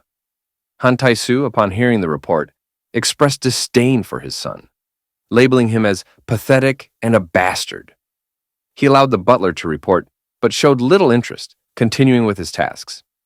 The butler relayed that, despite Han Tae-soo generously covering Hansiha's tuition and boarding fees, he had halted all other support, leaving Hansiha to struggle financially and endure hunger. Han Tae-soo dismissed the concern, stating that his son would not die from such hardship. He added that Hansiha needed to experience some difficulty to regain his senses. Abruptly, Han Tae-soo's demeanor grew serious, as he warned that if anyone uttered blasphemous words about dark magic in his presence again, he would not hesitate to end the discussion and even kill them on the spot, regardless of their relation and even his own son. The butler appeared anxious and sweating as he reported that he believed his son had finally changed his attitude. He was about to deliver news about his son achieving an unprecedented score in the promotion exam. Despite the impressive news, he thought it might not be enough to sway his father's opinion. However, when the butler revealed that his son had ranked 11th, so he was stunned and visibly surprised hearing that. The butler also mentioned that there had been recent changes in his son's reputation. According to the latest rumors, that their young master was now described as compassionate, upright, and remarkably handsome. This revelation caused him to wonder about the sudden shift in his son's behavior. He questioned the butler, suspecting that his son might be blackmailing someone to spread such favorable rumors. The butler reassured him that the rumors were true. Still, he, though skeptical, was inclined to believe it. But he suddenly recalled the days when his son dabbled in black magic and criticized his harsh methods for correcting his son's behavior. If his son was indeed changing, then but before finishing his word, he suddenly stood up with a joyful expression and declared that if his son entered the magic department in the upcoming promotion ceremony, he would reinstate all financial support. Meanwhile, the scene then shifted to an ATM stone magic machine, where our boy could hardly believe his eyes as he saw his exam results. He discovered that a portion of his previously cut allowance had been restored. Astonished by the substantial amount, he realized he could comfortably live for an entire semester. Grateful for his father's honor and touched by the unexpectedly positive outcome of the rumors he spread around their school, so he praised himself, acknowledging his brilliant plan. He considered himself a genius, admiring his own ingenuity. While Adele was calling him, she asked what he was doing and why he was talking to himself like a psychopath. She reminded him that it was time to move to the auditorium for their promotion ceremony. He replied that he understood, and the two of them headed there together. As they walked down the hallway, the boy recalled details from the original novel. At Ardel Academy, second-year students are assigned to departments based on their aptitudes. The magic department handles a broad range of magical skills and offers many practical opportunities. The natural science department combines magic with research, experimentation, and academic elements. The theology department focuses on magic combined with spiritual abilities like prophecy and divination. Lastly, the necromancy department specializes in black magic and combat magic. The dean, Ernest, announced that the promotion ceremony was about to begin and welcomed the students as second-year students. He instructed the students who were called up to come to the stage and place their hands on the magic dice. The magic dice, he explained, detects one's innate disposition and determines their assigned major. In the original novel, Hansiha was naturally assigned to the necromancy department because of his desire to use black magic to avenge those who had looked down on him. However, this desire led to a miserable defeat. Now, he wondered if the magic dice would give him the same result. Though his disposition had been adjusted, he knew that his recent actions could not be entirely classified as righteous. Still, he hoped he wouldn't end up like his novel counterpart. The dean called the name Lee Han, a top student aiming for the magic department. As Lee Han walked to the stage, their classmates praised him, noting how cool he was. Our boy thought to himself that Lee Han was the protagonist of Soul Academy and commented on how unreal his appearance seemed, suspecting some sort of buff. He wished he could be a protagonist too, imagining himself as a handsome man. Lee Han placed his hand on the magic dice, which began to glow. The dean announced that Lee Han had been assigned to the magic department. While as our boy watched, He had expected the guy to be assigned to that department. He also mentioned that Li Han seemed to anticipate this as well. The dean then called out the next student, Solia Arcanet. As Solia walked up, our boy introduced her as the Mage of Light, a genius among geniuses and one of the protagonist's allies. The dean announced that Solia had been assigned to the magic department, which our boy had predicted. The remaining assignments continued according to ranking. The promising top student Seymour Parker was assigned to necromancy, and Yoon Hale was assigned to the theology department. Our boy observed the process, noting that seeing familiar names and characters close by was quite spectacular. When his name was called, he walked up with a mix of anticipation and anxiety, reflecting on the possibility of 3 years from now, where the necromancy department might lead a rebellion against the academy, only to be defeated by the protagonist group. As he placed his hand on the magic dice device, hoping not to be assigned to necromancy, his classmates were talking about him, speculating about his recent changes and rumors of his involvement in black magic. As the device glowed and then turned red, the dean looked shocked and announced that Han Siha was assigned to the magic department. Our boy felt relieved and thankful that he wasn't assigned to necromancy, and his classmates were surprised and unable to believe it. Stepping off the stage, he felt annoyed by their gazes, sensing a mix of curiosity and suspicion from those who had dabbled in black magic.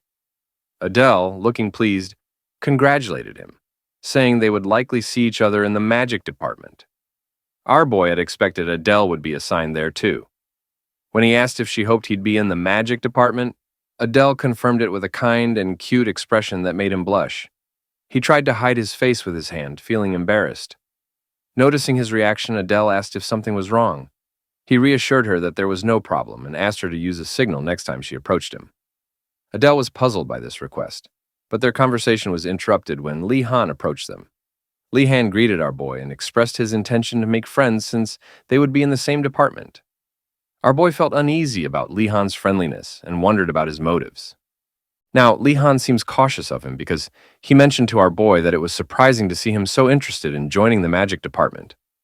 Li Han remembered that he was not like that before. As we know, our boy is not the real Han Siha. The real Han Siha had previously been eager, in dark magic.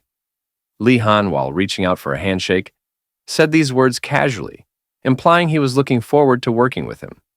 With no choice but to cooperate, our boy shook his hand, stating that he was just like him, implying that they both disliked black magic. However, our boy's situation was not easy, because Li Han seemed insistent on knowing more about him. Li Han asked if he was feeling okay and, while getting close, whispered that he heard they were trapped in the dungeon right before the practical exam. Hearing this, our boy's reaction showed a bit of shock. However, somehow, Li Han eased the tense atmosphere by saying he found our boy intriguing, mentioning that even with Adele there, an ordinary student wouldn't have survived the Errors dungeon. He was curious about what kind of magic our boy had used. Our boy was surprised Li Han knew about it, as the professor had decided to keep the incident under wraps. He wondered how Li Han knew about it. Our boy admitted that Li Han was incredibly meticulous, to the point where it was hard to read his thoughts or understand what he was thinking. Additionally, Li Han had a sharp, no-nonsense personality, a real typical protagonist. In other words, the boy believes that any evil force must be eradicated. Li Han's perception seemed righteous.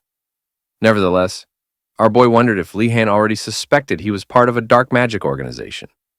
Perhaps that's why Li Han had approached him, wanting to observe if he was a threat that needed to be eliminated. This created a tense atmosphere around our boy. After that, the scene shifted. We see our boy heading to his room, thinking about the rumors that the academy had built a new dormitory, with interiors almost at the level of a 5-star hotel. As he saw the dorm, he stopped for a moment, standing there, seeing luxurious and expensive decor. He walked inside, looking around to find his room. When he finally saw his room and opened the door, he was surprised to find a guy inside who was shocked to see him. The guy shouted in surprise, asking if he was Han Siha while pointing at him. Our boy seemed a bit confused and asked him why he was so surprised to see him. The guy, with a bright face and seeming genuinely amazed, said he was thrilled to have a roommate who was a superstar, the famous student who had made the creek cry and defeated it, even causing the royalty to weep. Hearing this, our boy felt a bit embarrassed by what the guy said. However, when royalty was suddenly mentioned, he recalled that after their promotion ceremony ended, the boy Fabian Edwin had started to pick a fight with him, demanding to know why a royal like him was in necromancy while our boy was in the magic department. In response, our boy decided to scare Fabian a little by revealing that Fabian was not a pure-blooded royal son. In short, he wasn't truly royalty, saying this in a low voice. Because of this, Fabian was shocked and scared, asking how he knew that.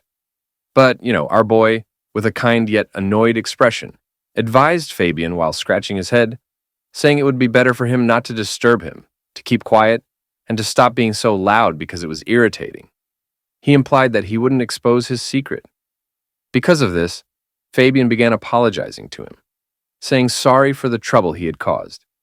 He was also feeling down, explaining that the reason he didn't get into the magic department was that he wasn't good enough and felt unworthy of it. While he was crying, our boy was shocked to see him in tears and told him to stop crying, addressing him rather harshly as a fucker, because he was worried it would attract the attention of their classmates. However, it was too late. Their classmates saw what was happening, and there they went again, gossiping and talking about him. They were surprised that Han Siha, our boy, had made Fabian cry and said he was too harsh. Hearing this, our boy hadn't expected the situation to turn out like this. So he felt embarrassed and cursed the idiot Fabian, thinking that because of him, his plan to be a model student and graduate safely was at risk of failing. Back in their dorm, our boy was thinking about the mixed reactions he was getting, sighing about it.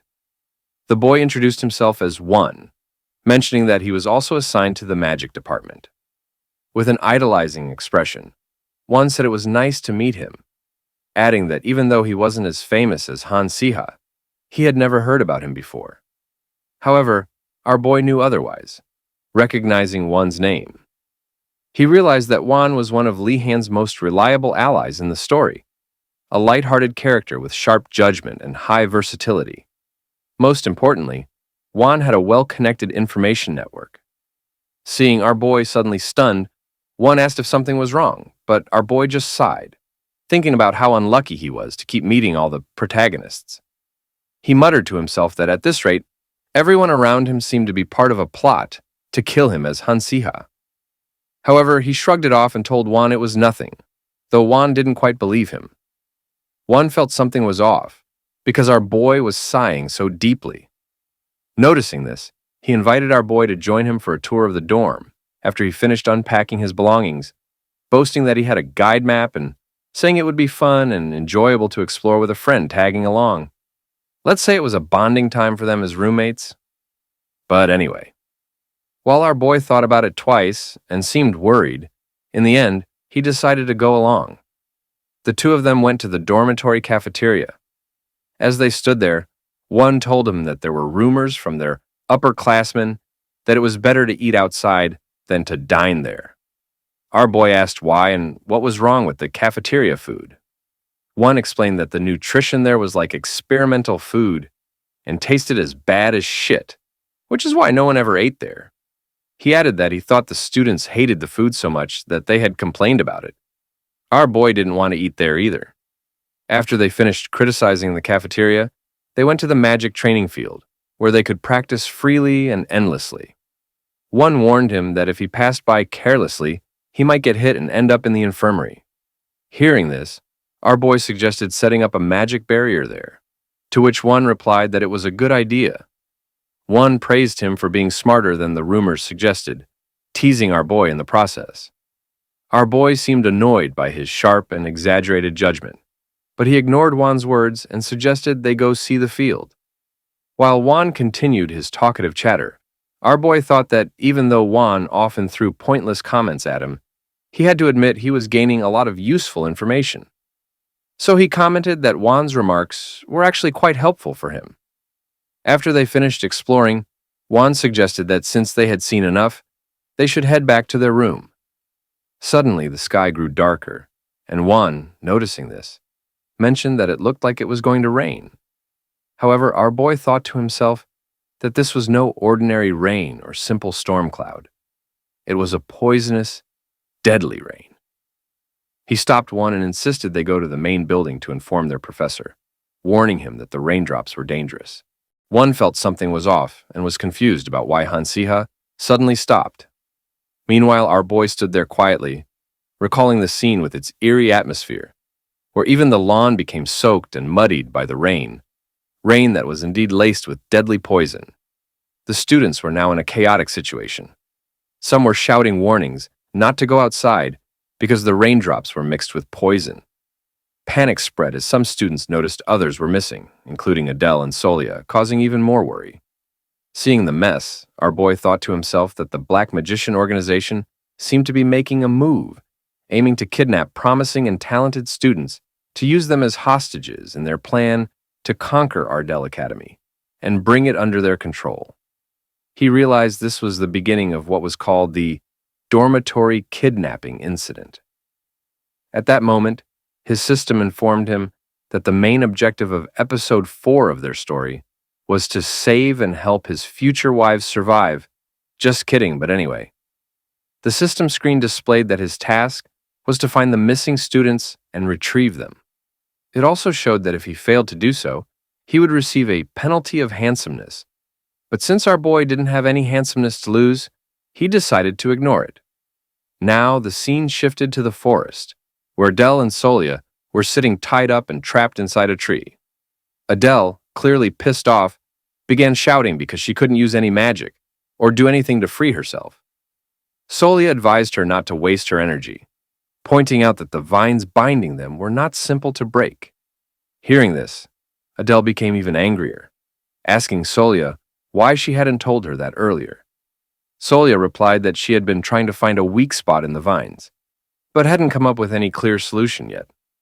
Adele told her she understood what she meant, then began to wonder why the mysterious man in the black robe had locked them inside the huge tree and left them there. She thought she hadn't offended anyone so much that they would want to kill her, and that she wasn't worth targeting for any significant reason. But unlike her, Solia had a different situation. She was just a commoner without a family to back her up, while Solia had all of that. Thinking this, Adele suddenly felt a sense of déjà vu, as it reminded her of when she and Hansiha were trapped in the error dungeon. But remembering our boy's face and figure only made her more agitated, wondering why she was thinking of someone who wouldn't even realize her situation. She guessed that our boy was probably asleep in his dorm. Seeing her so fired up, Solia misunderstood why Adele was wasting her strength, even though she had advised her not to. Solia then said she figured out that the tree might be weak to light, because she noticed the sky and clouds outside were black, like a black mist covering the sky. Adele thought about it too and agreed that Solia might be right, as she remembered that was the last thing they saw before they were abducted and trapped. Solia explained that it seemed to be an artificially created dense black cloud that obscured the view. She pointed out that there was a tree trunk rising up as if piercing the sky, and added that usually spaces are designed with artificial clouds to allow sunlight through unless there is a specific reason not to. She said this while looking up, and Adele, amazed at her intelligence, told her it was an impressive feat to analyze and solve the situation. Solia added that she would fight back, explaining that the magic that attacked the other students, including them, with toxic rain was definitely black magic. She said that the best magic to counter black magic was light magic, like the purification of the earth skill she possessed. Adele, however, seemed worried, knowing that while Solia's skill was powerful and of a second-class level, she wondered if it would work in such a confined space. But there was no other solution, so she agreed with Solia's decision and told her she would leave everything to her, knowing she couldn't help much. Hearing this, Solia sighed for a moment, closed her eyes, and began chanting a spell. As she spoke the words of her incantation, a light began to envelop her body. Watching this, Adele thought that if the amount of light was that much, then maybe it could be successful. Suddenly, a voice spoke up, telling them to stop fooling around. Solia was surprised when the tree moved and attacked her, interrupting her spell. She appeared hurt and exhausted. The tree then spoke, telling her it wouldn't work, and that no matter how much potential she had, she was just a second-year student, not strong enough to defeat them. As the tree said this, it released a black fog, making it hard for Solia to breathe. The fog also seemed to creep into her mind, corrupting her thoughts. The tree then proposed something to her, calling it sweeter than death, saying he could restore her fallen house. In her confused state, he told her he knew she had suffered greatly upon entering the academy and losing everything she once had.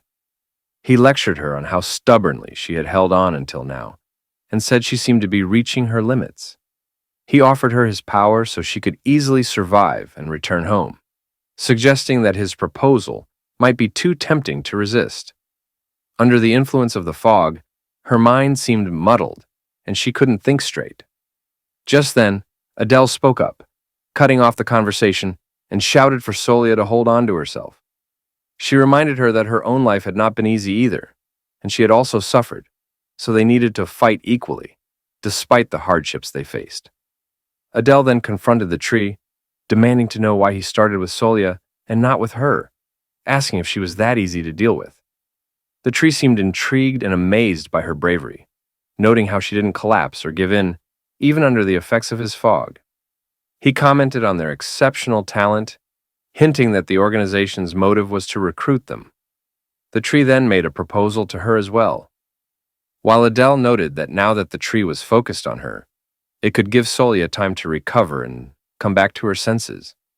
She thought that the fog probably had a mental magic effect that reflected and eroded their opponent's desires. This meant that if she could just hold on with sheer willpower, she could overcome it. As she thought this, the tree said he would see what her desires were. Adele, trying to buy time for Solia to regain her senses, told him that she wouldn't listen to a tree spouting nonsense proposals. She was hoping Solia would come back to herself as soon as possible. Realizing she needed to stall for time, she decided she would have to fight the tree.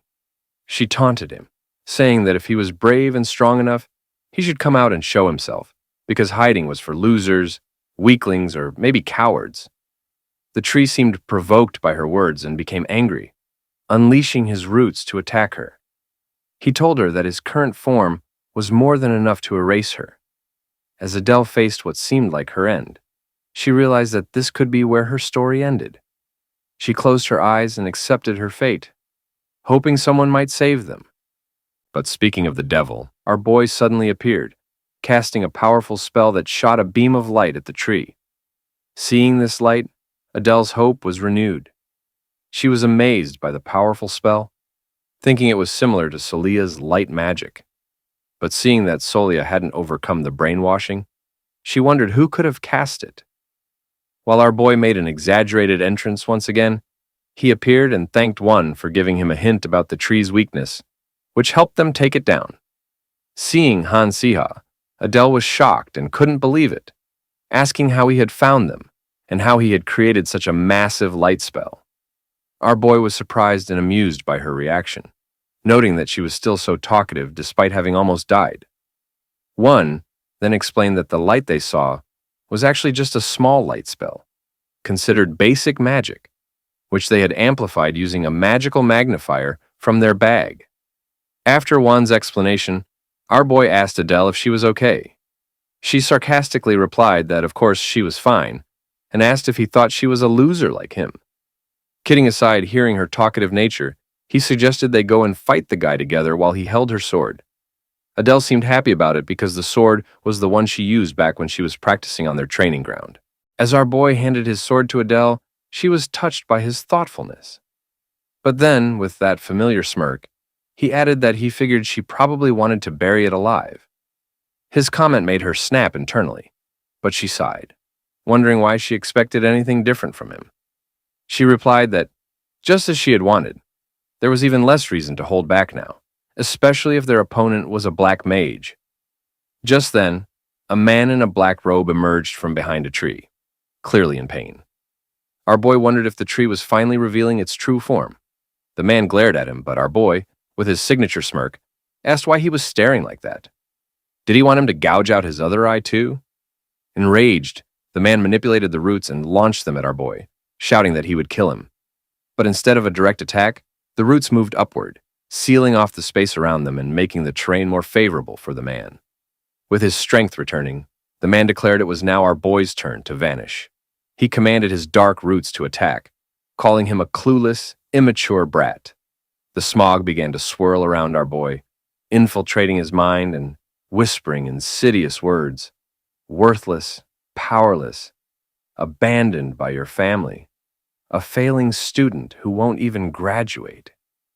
The voice tried to convince him he was more suited for black magic. Our boy recognized the mental attack as an attempt to gnaw at his mind. Though unpleasant, he simply asked the man if that was all he had, leaving the man shocked.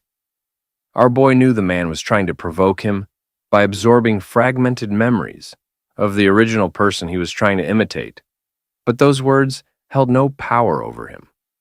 The man, growing more frustrated, demanded to know why the brainwashing magic wasn't working when the conditions should have been perfect.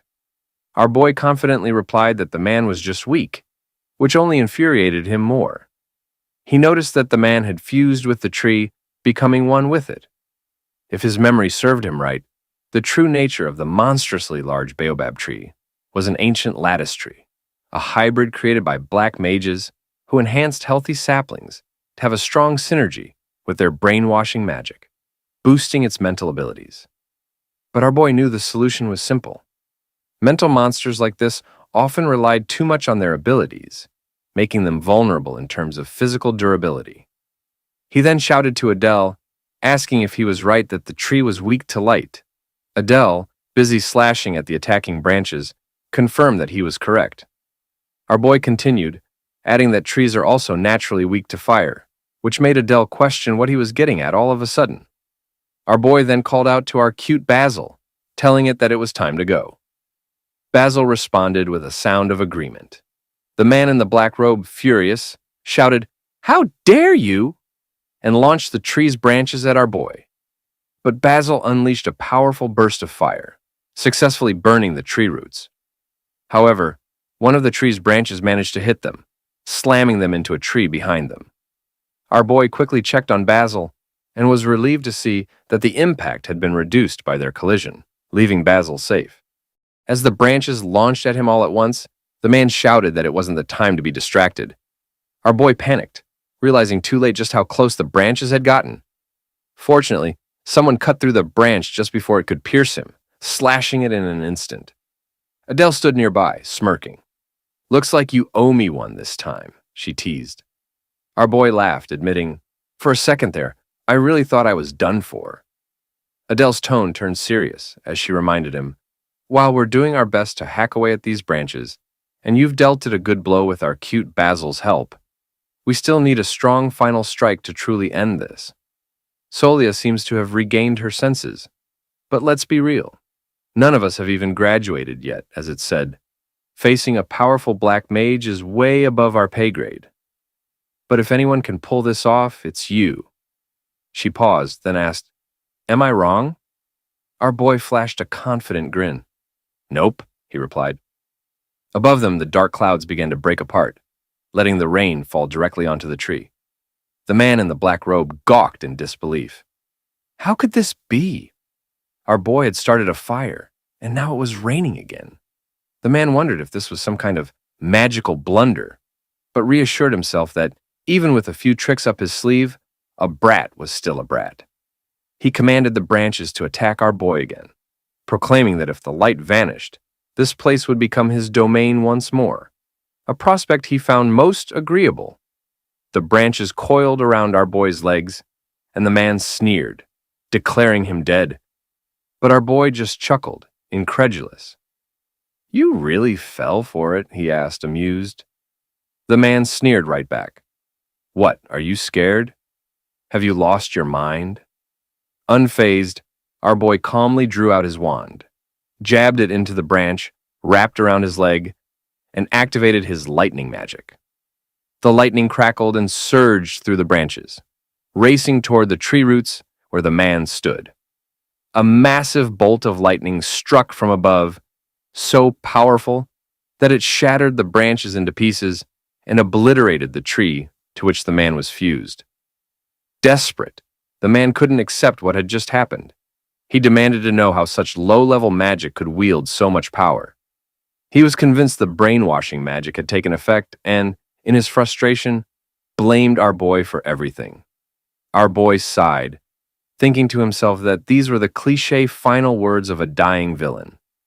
He started to walk away but froze when he heard the man muttering something about needing to find the cube as soon as possible. Immediately, our boy turned back and demanded to know what the man was talking about, but it was too late. The man was already dissolving along with the dying tree. He racked his brain, trying to remember where he'd heard about this cube before. It definitely sounded familiar. Something from the original work, perhaps? Just then, Solia approached him and asked if his name was Hanzia.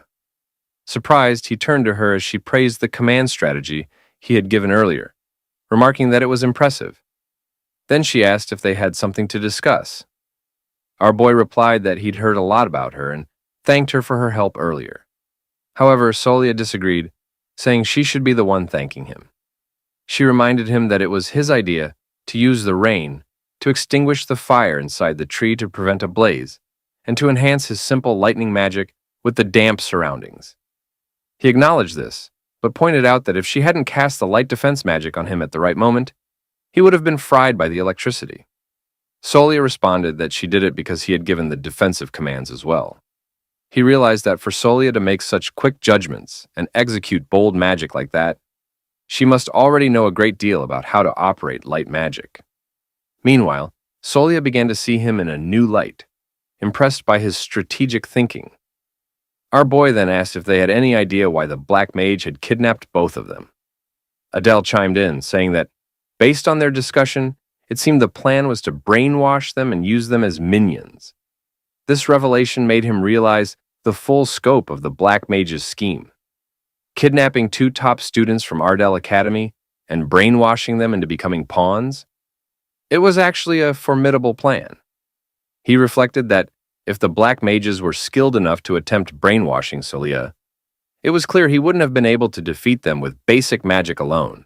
Our cute Basil looked up at him with concern, and our boy quickly assured the creature that he was fine, perfectly okay, really. But Basil continued to sulk, prompting our boy to ask, "Why are you being so dramatic? I'm the one who got my back split open trying to protect you." Adele immediately scolded him, pointing out that Basil was worried about him. Someone else chimed in, adding, "Even though you're S-grade in beast taming, you can be really clueless sometimes." Our boy was taken aback by their concern, and suddenly realized this is what it feels like to achieve something as a team. As they gathered around him, he felt a sense of camaraderie he'd never experienced before, a feeling that was both new and unfamiliar to him. Adele then demanded her share of praise, reminding him that she had chipped away at the tree branches quite a bit. Another member of the group stuttered, mentioning that he had also protected Solia until she woke up. He smiled and praised them all. A moment later, as they slogged through a murky swamp, someone complained about how sticky the mud was, grumbling about why he had followed someone who wanted to explore, only to end up in such a mess. Our boy shot back, reminding him that he volunteered and to stop whining already. Meanwhile, Adele and Solia decided to rest and recover inside the tree, even though the poison had dissipated with the death of the monstrous plant. Our boy knew that wild swamp areas were still not places where people could traverse comfortably, but he was determined to find what he had come for, the hidden spot within Soul Academy. He reached out and touched a gate, and it opened, making someone gasp with excitement. In the original story, our boy knew this hidden relic and treasure trove was discovered by him while barely hanging on to the power of light to rescue Solia. But now, it was all his, and he could do whatever he wanted with it. He gazed happily at the gold piled inside, thinking that even a pathetic villain like him needed to make a living. Who knows when he'd get any pocket money again, right?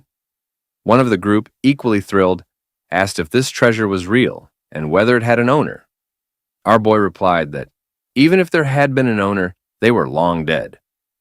The statue at the entrance was an artifact from about 300 years ago. Intrigued, one of the group asked how he knew all this. Snapping out of his daydream, Our boy replied that it was just general history knowledge, mentioning that the tribes who worshipped Cerberus around here had set up statues like this one. Still amazed, the group member asked if that was true, while our cute Basil busily inspected the gold. Suddenly, Basil let out an excited sound, catching our boy off guard. He turned to see the creature happily hugging a solid gold bar. Chuckling, our boy asked, "Have you developed a taste for money now?" But then he noticed that the gold bar looked a lot like a block of cheese.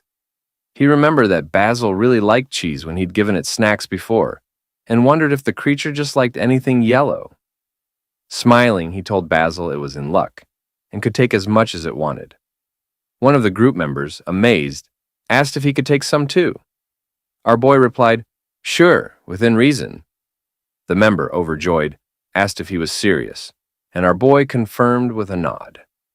As they continued exploring the treasure, our boy came across a small chest and wondered if this was the one he was looking for. He remembered that in the desolate world they lived in, where mere survival was more important than luxury, they needed power to survive properly. It made sense to prioritize items that could increase their power over gold and trinkets. He opened the chest, knowing it contained what the original him had obtained after defeating the black mage. As he did, one of the group leaned closer, curious about the ragged item inside. Our boy revealed that it appeared to be a spellbook. The member's eyes widened in shock when he realized it was a basic black magic spellbook. "Put it down immediately," he shouted, fearing it might be cursed. Nervously, he then asked if our boy still couldn't let go of his interest in black magic. Our boy reassured him, saying, "Whatever you're thinking, it's probably a misunderstanding." He then opened the book, which began to float in front of him, releasing a bright light. He knew that the book adapted itself based on the user's preferences, and it was currently syncing with a basic magic spellbook. When the book finally landed in his hands, he told the group member to read the title again. Still wary, the member looked at the cover and read that it was indeed a basic magic spellbook.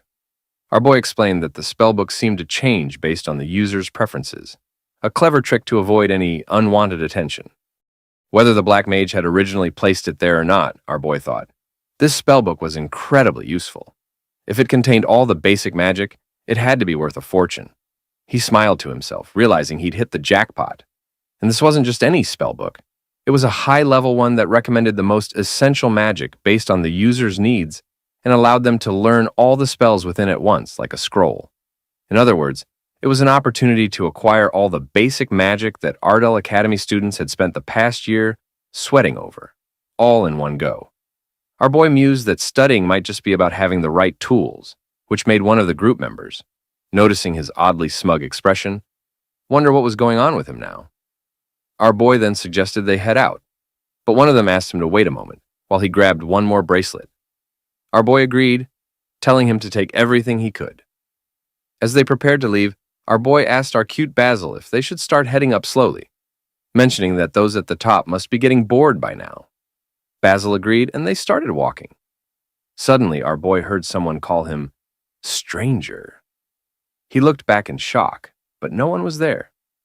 The voice called him stranger again, and he began to wonder if he was the only one who could hear it. Then he noticed the spellbook glowing brightly in his hands, and realized that being called stranger wasn't a coincidence. The voice spoke again, telling him he was the stranger who had crossed into this world, and that all his actions would reshape it. Horrified, our boy began to understand what the voice was implying. He confirmed to himself that it was true.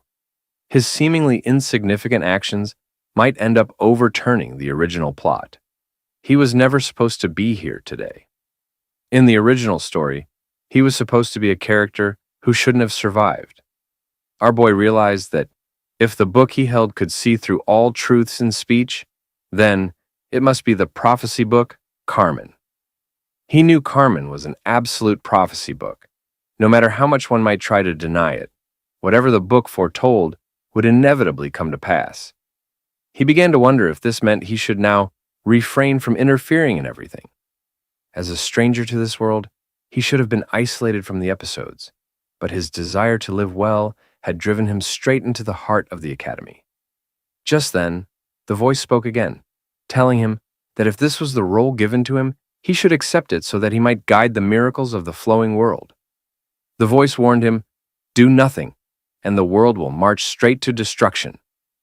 Suddenly, our boy felt a surge of power rush through him and thought, "What on earth was that?"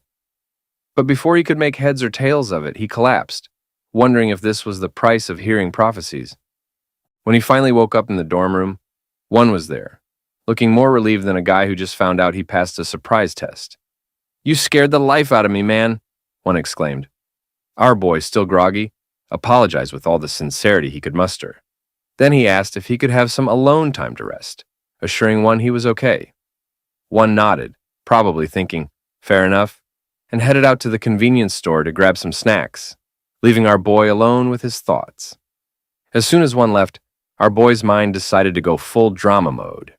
He realized his actions might have caused a massive butterfly effect, where the main characters could end up dead, the dark magicians might win the war, and the Ardel Empire could collapse like a house of cards. In a world teetering on the edge of destruction, he figured he'd be toast either way. Great, he thought. Just when I was planning to live a quiet life, fate decides it's time to stir things up. He thought back to his past life, where getting involved in things he should have avoided only led to making enemies, facing betrayal, and spiraling into despair. He never wanted that kind of life again.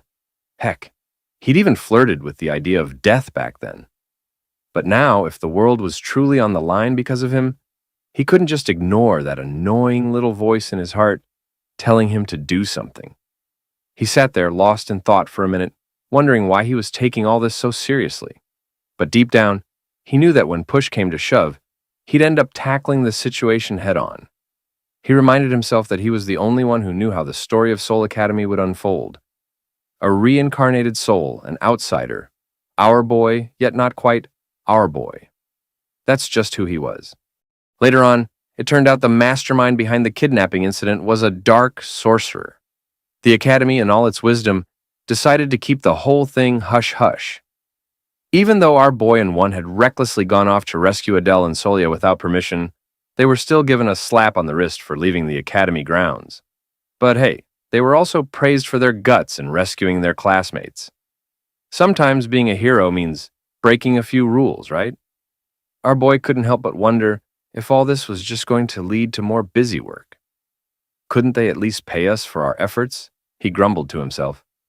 His irritation hit an all-time high when he learned that their first assignment for the magic practical class would be a group project. Seriously? A group project? Already, he thought, exasperated. They had just been released from the infirmary the day before, and now they were being thrown right back into the thick of things. A group project felt like a bus driver dealing with a fare-dodging passenger. There was always some troll among the troublemakers and pests. Our boy knew this was one of those real-life experiences where they'd learn to deal with all sorts of people. He wanted to show just how much more hellish group projects could be compared to monster hunting. After all, these projects were a significant part of Soul Academy's magical practical class. He wondered if the task would involve bringing back items found in various dungeons, and he thought about how exploring higher difficulty dungeons could earn them extra points. But he also knew there was a significant risk of failing and getting a big, fat 0 if they didn't complete the task within the short assignment period. Then, Professor Grin dropped another bombshell. The students could form their own groups. This announcement shocked everyone. Grin gave them 10 minutes to pick their group members, which immediately sent the classroom into a frenzy. Our boy, however, just yawned, annoyed by the whole situation. He was secretly hoping some sensible student would come over and just handle it for him. As he finished yawning, someone greeted him. He opened his eyes to see Li Han standing in front of him, asking if he'd like to join the same group. Our boy stared at Li Han in disbelief, caught off guard by the unexpected offer. The other students began whispering among themselves, wondering why Li Han would ask our boy. Was it because he had gotten a good grade in the Tamed class? Our boy looked at Li Han and asked, "Are you seriously asking me to do this group project with you?" Li Han, clearly excited, eagerly waited for his response. But our boy flatly replied, "No, it's burdensome." Lihan looked like he'd just been hit by a spell. He was stunned, unable to believe what he was hearing. It was clear that the word burdensome had struck him hard. Back in the dorm room later, one burst out laughing. "How could you turn him down so decisively?" he asked, still chuckling. Adele, also laughing, said she never expected our boy to be so heartless. One pointed out that a few students had come to our boy asking to join his group, and he didn't reject them. Wasn't it a huge advantage to be in the same group as a genius like Lihan? "Why'd you refuse him?" one asked, still puzzled.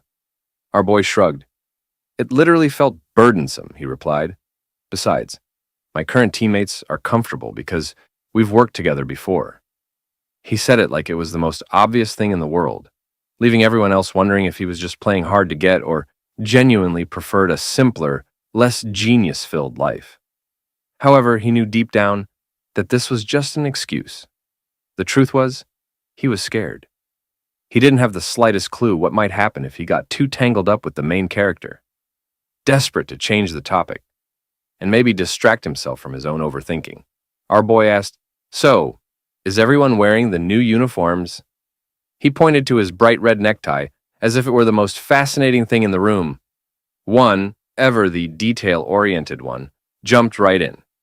"Yep, starting from the second year, the ties and robes change based on your department," he explained, sounding like he was reading from a school brochure. Adele, smiling as if she just discovered the secret to happiness, chimed in, "Since we're all wearing the same color, it really feels like we're on the same team." Our boy couldn't help but think that no matter how much of a main character or top student someone was, at the end of the day, kids were still kids. Watching them laugh and get all excited over something as trivial as uniform colors confirmed it for him. "Ah," he thought, "the simple joys of youth. Even in a world filled with dark magicians and our cute Basil causing havoc, some things never change." Our boy then presented a poster and suggested they cut the small talk and decide on a dungeon to tackle. He proposed a B-rank difficulty dungeon called the Forest of Ghosts. However, Adele countered with the idea of aiming for a higher-ranked dungeon, mentioning the A-ranked witch's cabin as a possibility. Our boy acknowledged her point, but insisted they focus, explaining that the success of a dungeon run largely depends on the items they collect. He then dropped a bombshell. He had heard that the Forest of Ghosts dungeon contained a hidden S-rank item, which left everyone gaping in shock. Soia exclaimed, "That's awesome! With that item, we could totally outshine all the other groups." Adele added that the extra rewards might be exactly what Professor Grin would appreciate. Curious, one asked how our boy always managed to dig up information that even he didn't know. With a sly grin, our boy replied, "It's the power of reading," then suggested they go for it. The group agreed with enthusiasm. As our boy watched everyone seamlessly transition into their roles, he thought being a jack of all trades really suited him. However, he knew the hidden rewards in the Forest of Ghosts dungeon were originally discovered by Lihan in his third year at Seoul Academy. Realizing that to fully immerse himself in this world, rather than just be an outsider, he needed to be well prepared, he told the group to get ready and meet in 2 days. They all agreed. Later that night, in a dimly lit corridor, someone reported to a man that he had obtained the information.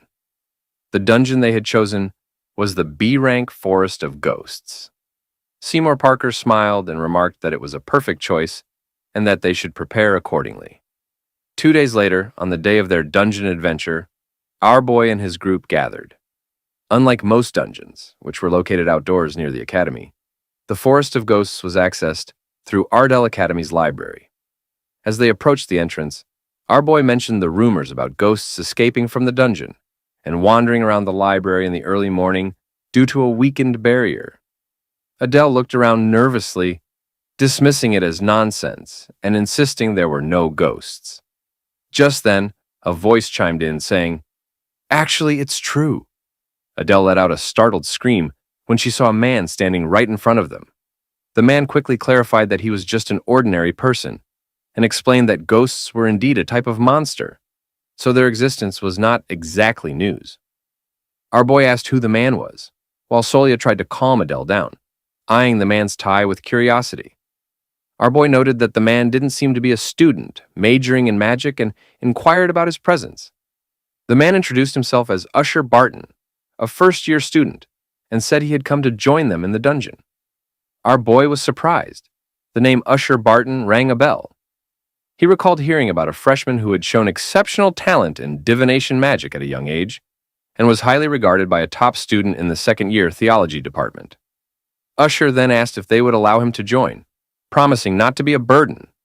Our boy couldn't help but think that if someone like Usher had specifically come to join a magic class dungeon expedition, there had to be a reason behind it. Our boy asked Usher if he had seen something, which visibly startled Usher.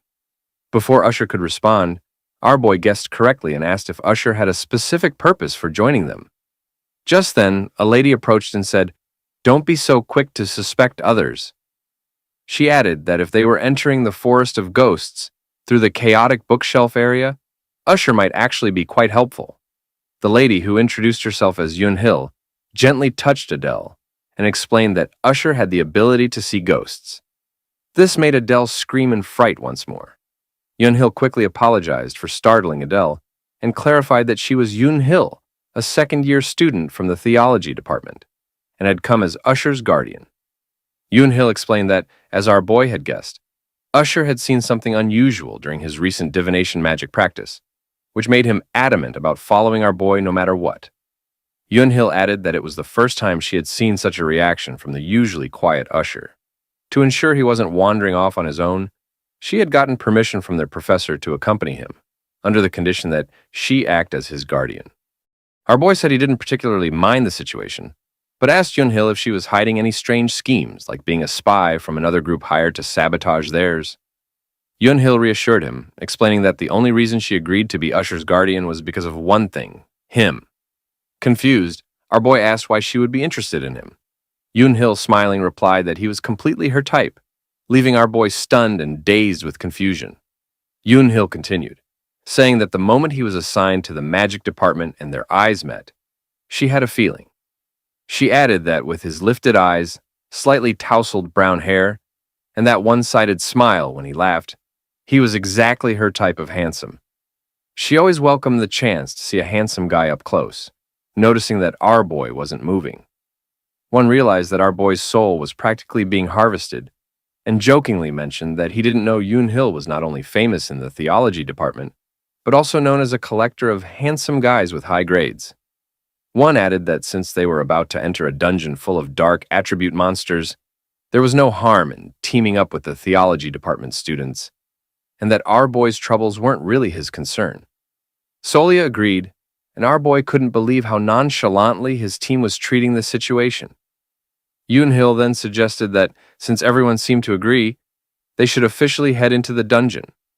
Usher grabbed a book from the shelf, explaining that the way to release the barrier was to remove a specific book. As he pulled it away, a bright light burst from behind the shelf, forcing them to shield their eyes. A portal appeared before them, and our boy knew it was the entrance to the dungeon.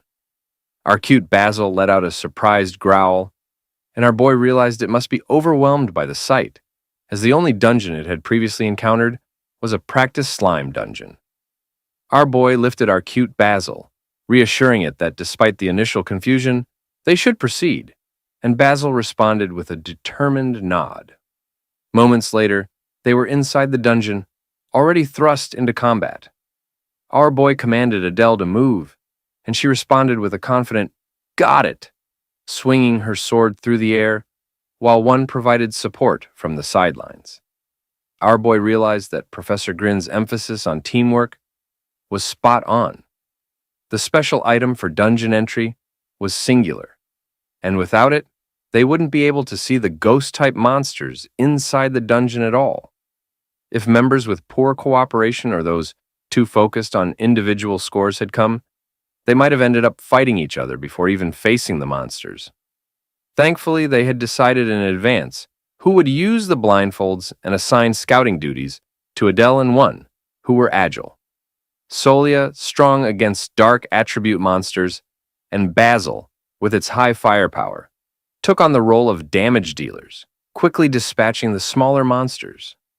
Our boy aimed at a ghost, feeling satisfied with their well-executed plan. Meanwhile, Yoonhil remarked to Usher about how impressive the group was, handling everything without even giving the theology students a chance to pitch in. Usher responded that what was even more impressive was our boy himself.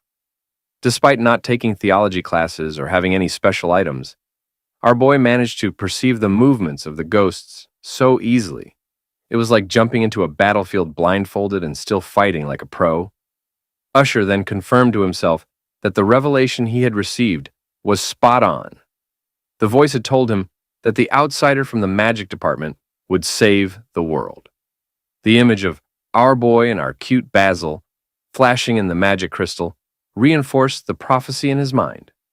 Suddenly, Usher snapped out of his thoughts and shouted that a powerful energy was approaching from the right.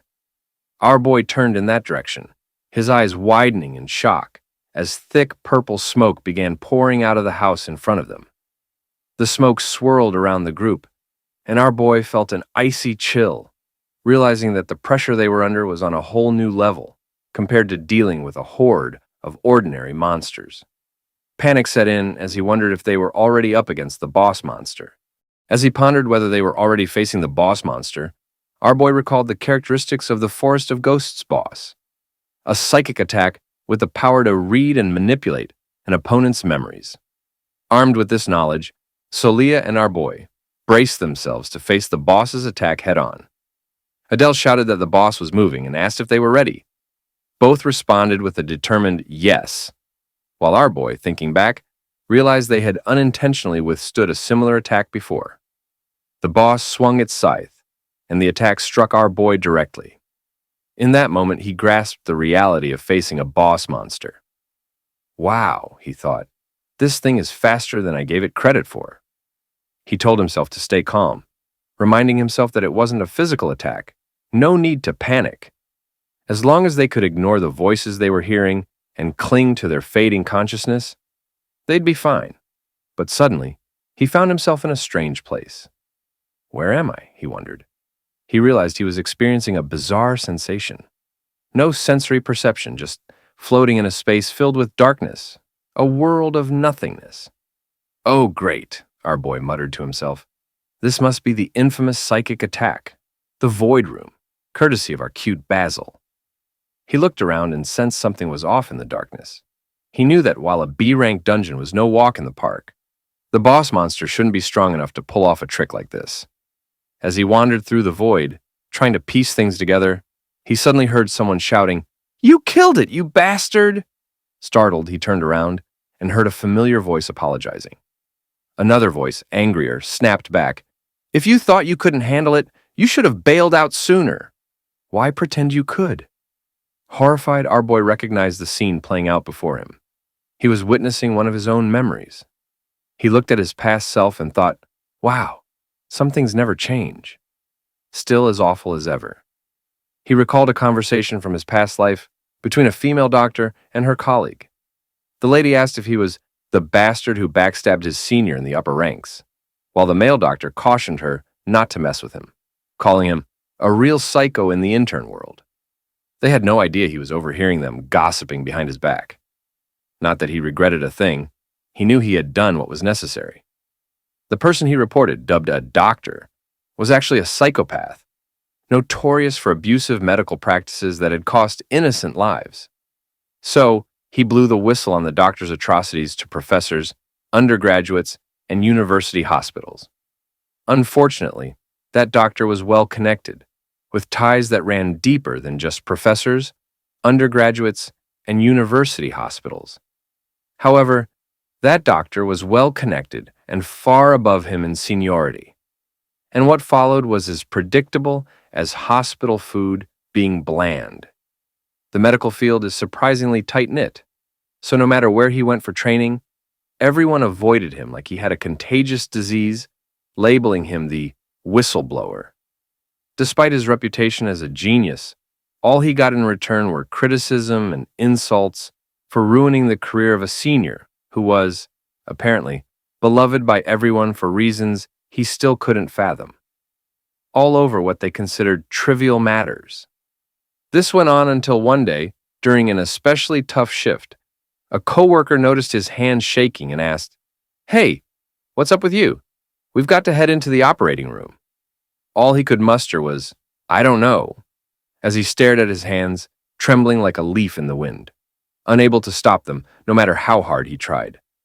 When the head of the hospital caught wind of it, he was furious. "Do we have a vet with the shakes doing surgeries here?" he shouted. "Get him out of the operating room now!" Later, when he consulted a psychiatrist, the doctor calmly explained that his repressed emotions were showing up as hand tremors whenever he entered the operating room.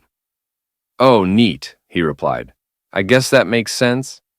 The psychiatrist added that this wasn't something that could be fixed overnight and would need ongoing therapy. Great, just what he needed. Another thing that would take time to fix. He couldn't help but wonder how he ended up like this, and what on earth had kept him going all the way to his internship. He was drowning in darkness and hopelessness when a particularly tactless hospital staff member asked him, "What possessed you to go for clinical practice, huh? You're just a trembling hands bastard now. Sure, you were top of your class as an undergrad, but now look at you. Useless." With every judgmental glare and harsh word, his mental strength crumbled. Eventually, the weight of it all became too much, and he left the hospital on his own. That surprisingly weak and frail version of himself was then reincarnated as our boy at Seoul Academy. He had thought enough time had passed, but now he realized that maybe he hadn't changed at all. Just then he noticed a light above him, and to his utter disbelief, our cute Basil appeared within it. Wait, what? How did our cute Basil manage to break into someone else's mental space, especially in this endless void created by the boss monster's psychic attack spell? As our cute Basil flew closer, it locked eyes with him, as if to remind him of the contract they had made. Our boy suddenly had a light bulb moment.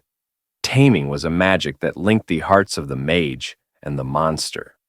He realized that our cute Basil had sensed his negative emotions and anxieties about the past, which is why it had come to find him. With a half smile, he asked, "What kind of dragon gets so emotional?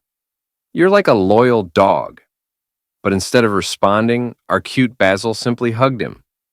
Our boy now understood that his choice back then wasn't just because he disliked his senior, who strutted around like a big shot, nor was it some act of youthful rebellion. It was because he couldn't ignore his faint sense of justice, his desire to save lives, and his refusal to be defeated by corruption. Grateful for our cute Basil's presence, he said, "All right, buddy, let's get out of this void. Thanks for knocking some sense into me." Suddenly, our cute Basil started pointing frantically to the side, catching our boy's attention. "What is it? Is there something over there?" he asked, looking in the direction our cute Basil indicated, wondering what all the fuss was about. To his shock, he saw a heart floating in the darkness. "Is that a hidden item?" he wondered aloud, realizing that since they were inside the monster, things that were invisible from the outside were now visible. According to his memory, this had to be the hidden item known as the Ghost Lantern, the core of the boss, its heart. Gathering power in his palm, our boy knew that if they could just extract the heart quickly, they could defeat the boss. Our boy shouted to our cute Basil, "Hey buddy, how about lending me your strength again?" 3 massive magic arrows formed around them, and our cute Basil unleashed its fiery breath, infusing the arrows with extra power. Our boy then launched all 3 arrows simultaneously at the boss's heart, the flames boosting their force. The arrows struck true, piercing and scorching the heart at the same time. The boss let out a terrifying scream of pain as the ghost lantern, the core of its power, floated free right in front of our boy. Grabbing the lantern, he yelled, "All right, pal, your outdated horror show is over." With a satisfied grin, our boy gazed at the ghost lantern, knowing they had successfully taken down the boss. Adele ran up, shouting excitedly, "You finally made it out," saying that she also mentioned that Soia had come out a while ago, but since our boy had been inside the monster for so long, everyone was starting to get worried. Someone equally concerned asked if our boy had really managed to defeat the boss. In response, our boy waved them over and showed them the system message confirming he had cleared the B-rank dungeon, Ghost Forest. One of them shouted in excitement, "That's incredible! You really did it!" Solia, noticing the lantern in our boy's hand, asked, "Is that the hidden item?" She added, "I can't believe it actually exists. This is amazing." One of the others chimed in, admitting, "Honestly, I thought our boy was bluffing. I mean, the chances of finding a hidden item in a dungeon are practically zero. I figured we were just playing it safe with this dungeon." Our boy nodded. "Yeah, that was a pretty reasonable assumption." But then, Solia's expression grew serious. She asked, "Isn't there something strange about all this? We both thought we could handle the boss's mental attack, but it wasn't that easy. We both ended up in the void room." Another voice, shocked, asked, "Wait, there was a high-level mental spell like that in a B-grade dungeon?" Adele joined in, frowning. "Now that you mention it, Solia, there were a lot of things that didn't add up. Even the hidden item's power level is way beyond normal. Dozens, maybe even hundreds of times stronger." Our boy's eyes narrowed as he realized it wasn't just his gut feeling. Something was definitely off. He quickly asked, "Where are Heel and Usher?" That question jolted everyone, who had somehow forgotten about them. One of the group, now panicking, shouted, "They were just here a moment ago. Where could they have gone?" Before they could start searching, figures in black robes emerged from the shadows, taking everyone by surprise. They quickly noticed that Heel and Usher were being held captive by these robed figures. Parker, flanked by his team, smirked as he stepped forward. "If those pesky theology students hadn't insisted on protecting your group, I would have knocked you all out quietly. But they just had to get in my way." He continued, "Look, the theology students might act all buddy-buddy with the magic students now, but we all know that's not who they really are." Parker then issued an ultimatum. "Hand over those two in the back," he said, clearly referring to Heel and Usher, "and join us or else." Our boy's mind raced. Is this really how things are going to unfold? He wondered, realizing Parker was truly off his rocker. Parker continued, "If you and your group join us now, our boy, this project will be a guaranteed success. The preparations are nearly complete. We just need to meet the final conditions." Our boy, sensing something was seriously off, asked, "What are you planning, Parker?" Parker grinned. "We need your help. Ever since we switched our focus to the magic kids, we're facing a serious manpower shortage." Then he dropped a bombshell. "The demon summoning, yeah, that was our project from the start." The group was stunned. Adele, horrified, exclaimed, "Wait, are you seriously preparing such dark magic within the academy?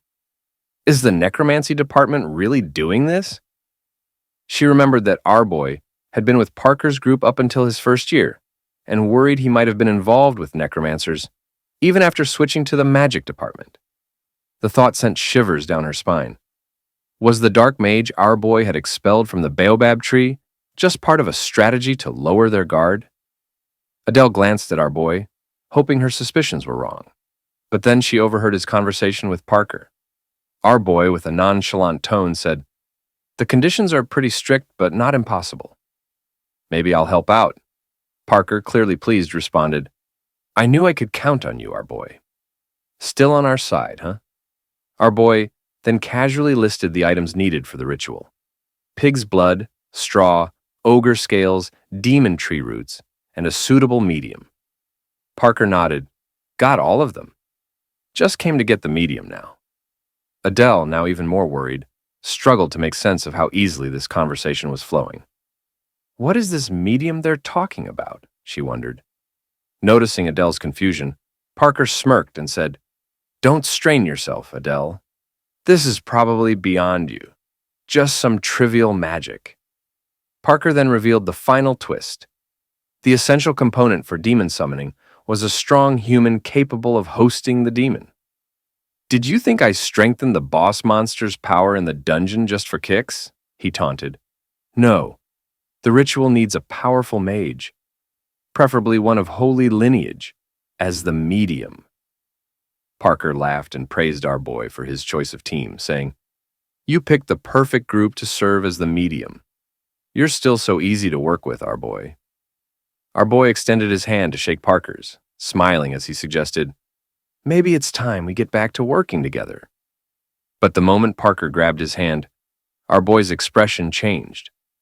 He tightened his grip and activated his zap skill, sending a jolt of electricity through Parker and crashing him to the ground in a state of shock. Parker screamed in pain, demanding of what he was doing. Calmly, our boy replied, "Did you really think we could work together after all this?" He smirked and continued, "I nearly got caught up in your little plan, but you overlooked a few things. First, you trusted me way too much. Second, you seriously underestimated me." As he spoke, our boy pulled out the wand hidden under his coat, the one that delivered the shocking zap. Parker struggled to his feet, seething. "Do you dare deceive me?" he snarled, dark energy crackling around him. "You think just because you've been reassigned to the magic department, you can turn your back on us completely?" Parker raised his wand and hurled a powerful spell at our boy. "I'll use you as a sacrifice too," he shouted, his voice dripping with fury. Our boy barely dodged the attack, wondering how Parker's magic was so fast. Just then, Adele rushed over. "Are you okay?" she asked, her voice tight with concern. He nodded. "Yeah, I'm fine." She breathed a sigh of relief. "Thank goodness. I was so worried you'd gotten mixed up in dark magic again." "If it had been true," she added, trying to sound stern, but her voice betraying her relief, "I would have killed you myself." Our boy chuckled nervously. "Good to know you care," he said, wondering if he should feel flattered or terrified. Adele glanced back at Parker. "Looks like that lightning zap didn't take him down. That was a pretty strong attack." "Yeah," our boy agreed, "strong enough to knock out a regular person." But Parker isn't just any regular person. He's not the main villain for nothing. Seymour Parker is the kind of guy who's destined to grow into a major threat, on par with Lee Ham. Realizing he needed to get serious, he turned to Adele. "I've got a favor to ask. Can you hold off the necromancers who came for Solia and me? Parker's clearly targeting me, and those crazy eyes are dead set on finishing me off." Adele nodded. "Got it." Just then, Parker launched another spell, an arrow of dark energy, directly at our boy. He barely managed to conjure a shield in time to block it, but Parker's next attack was even more powerful, shattering the shield to pieces. "Damn it," our boy muttered, feeling the frustration boil up inside him. Why is Parker so strong already? He hasn't even fully grown into his power. He knew Parker wasn't here to play around with side characters like him. Parker was here to win, no matter the cost. Parker launched another attack and sneered, "What's the matter?" Lost in thought? The dark energy arrow knocked our boy's wand out of his hand, sending it skittering across the ground. Before he could retrieve it, Parker grabbed him by the neck, lifting him off the ground effortlessly. "You should think carefully about your current position," Parker warned, his grip tightening. "You know too much about our plan, and you're becoming too famous for your own good. Wouldn't it be smart of us to eliminate you now before you become a real problem?" Our boy knew Parker wasn't an easy opponent. But there was always a chance, a little wild card he could play. Maybe, just maybe, his cute Basil could help. Suddenly, out of nowhere, our cute Basil, the trusty Basilisk, struck. It swooped in and blasted Parker from behind with a burst of flames. Parker yelled out in shock, dropping our boy as he turned to see what had hit him. The flames licked at Parker's clothes, catching him by surprise. "Nice one, cute Basil," our boy shouted, feeling a rush of gratitude. As he scrambled to his feet, a system notification pinged in his vision. Basilisk Atroces has reached level 10 and acquired the skill Maya Spike, a move that summoned a pillar of fire and lightning to strike all creatures within a meter, sparing only the user. He blinked. Cute Basil leveled up? Now? Seriously? But hey, he wasn't about to question good fortune. Leaning close to cute Basil, he whispered with excitement, "Perfect timing! Let's show them what you can do. Maya Spike now!" Cute Basil obeyed, unleashing a dazzling combination of fire and lightning spikes that shot out in all directions. One of the bystanders yelled, "Are you out of your mind, our boy?" If Solia hadn't thrown up that shield, we'd all be crispy critters right now. Our boy, panting and worn out, finally collapsed to the ground, sweat pouring down his face. "Yeah," he muttered to himself, staring up at the sky. "This is definitely a big problem." Our boy hadn't anticipated just how draining the spell would be, and letting our cute Basil go on a rampage was a recipe for disaster. Plus, He knew he couldn't control Basil's power once it got excited. Just then, Parker emerged from the flames, muttering to himself, "So this is what it means to call yourself a tamer." He sneered at our boy, saying he wouldn't fall for such shallow tricks. Our boy was astonished that Parker had tanked that hit. As Parker approached, wand aimed threateningly, he declared, "Even if I die, I'll make sure to beat you senseless, you traitorous bastard." He's frozen in horror, watching as Parker's wand gathers power for a finishing blow. Just as he's sure he's done for, someone suddenly smacks Parker on the head, knocking him out cold right in front of him. Staring down at Parker's crumpled form, he looks up in bewilderment to see a robed lady holding a shovel, the very one she used to take Parker down. He quickly realizes she must be another necromancer student, but why would she attack Parker, who was on her side? She then chirps, relieved, "Glad I wasn't too late. Good thing I brought my granddad's trusty protective shovel." She pulls back her hood, revealing her face, and asks if he's all right.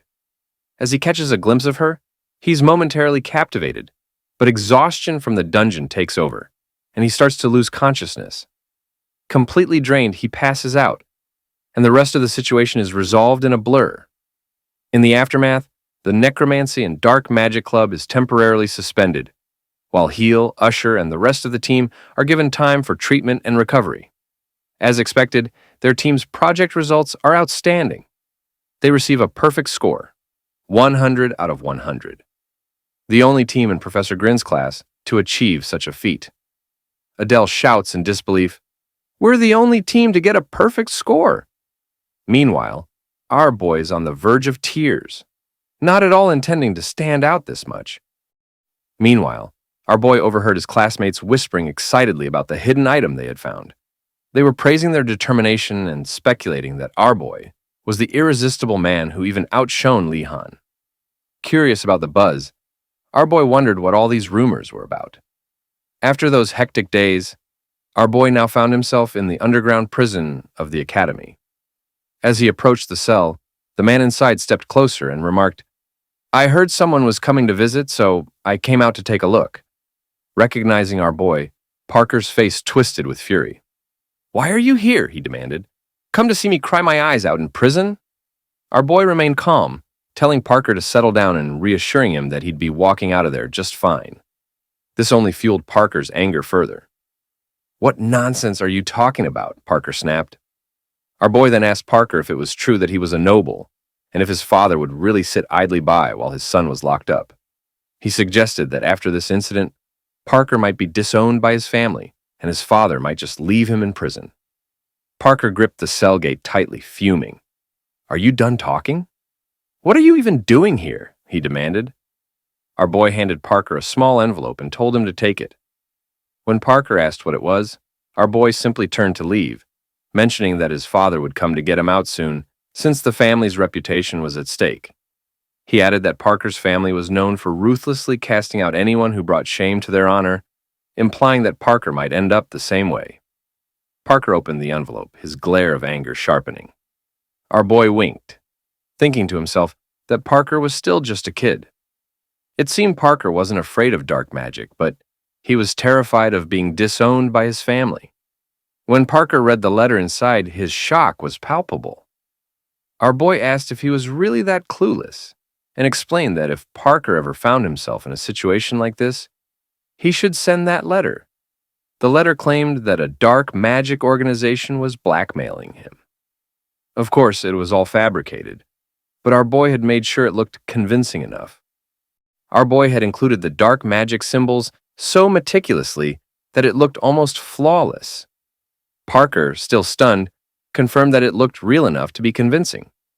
Our boy then told Parker that with this letter, the story of the unfortunate necromancy student forced into demonic summoning would come to an end. He asked Parker if this would make it easier for his family to handle.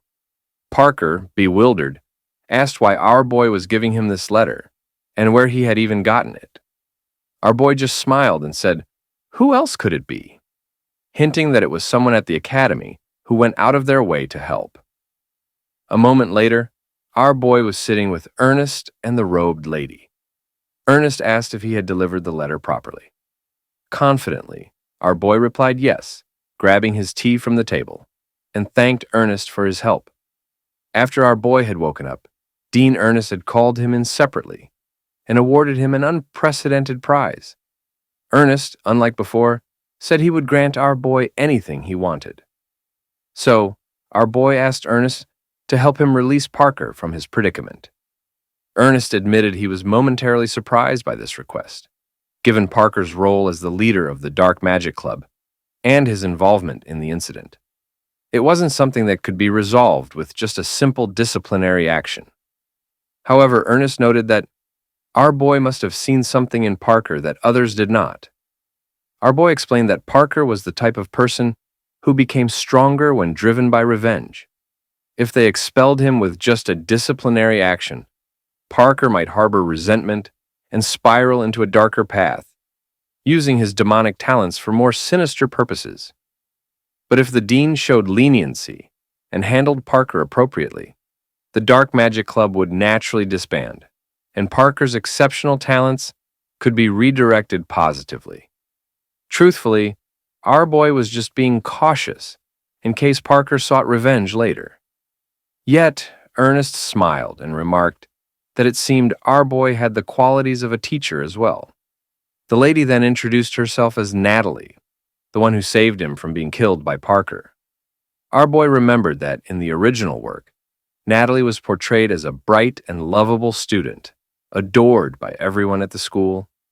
Just before our boy passed out, she had appeared out of nowhere with a shovel among the necromancy students, which had been a real shock for him. Curious, he asked her about her true identity.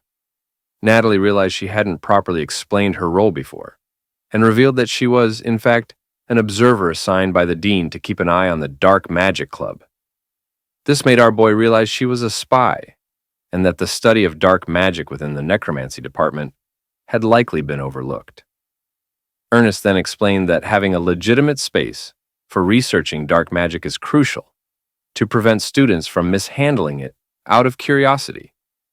Natalie continued, saying that at the time, she really thought her heart would stop.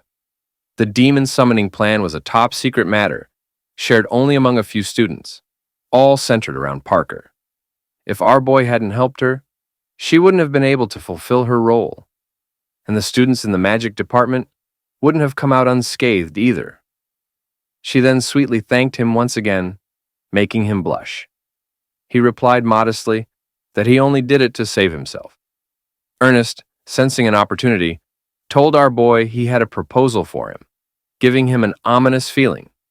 Ernest then excitedly announced that the International Magic Research Society wanted him to represent Ardel Academy. This shocked our boy, even though he had anticipated some sort of recognition. He responded in disbelief, saying he couldn't believe he was chosen as the Academy's representative, and suggested that the top-performing students should be sent instead, thinking he'd rather avoid more troublesome tasks and back out.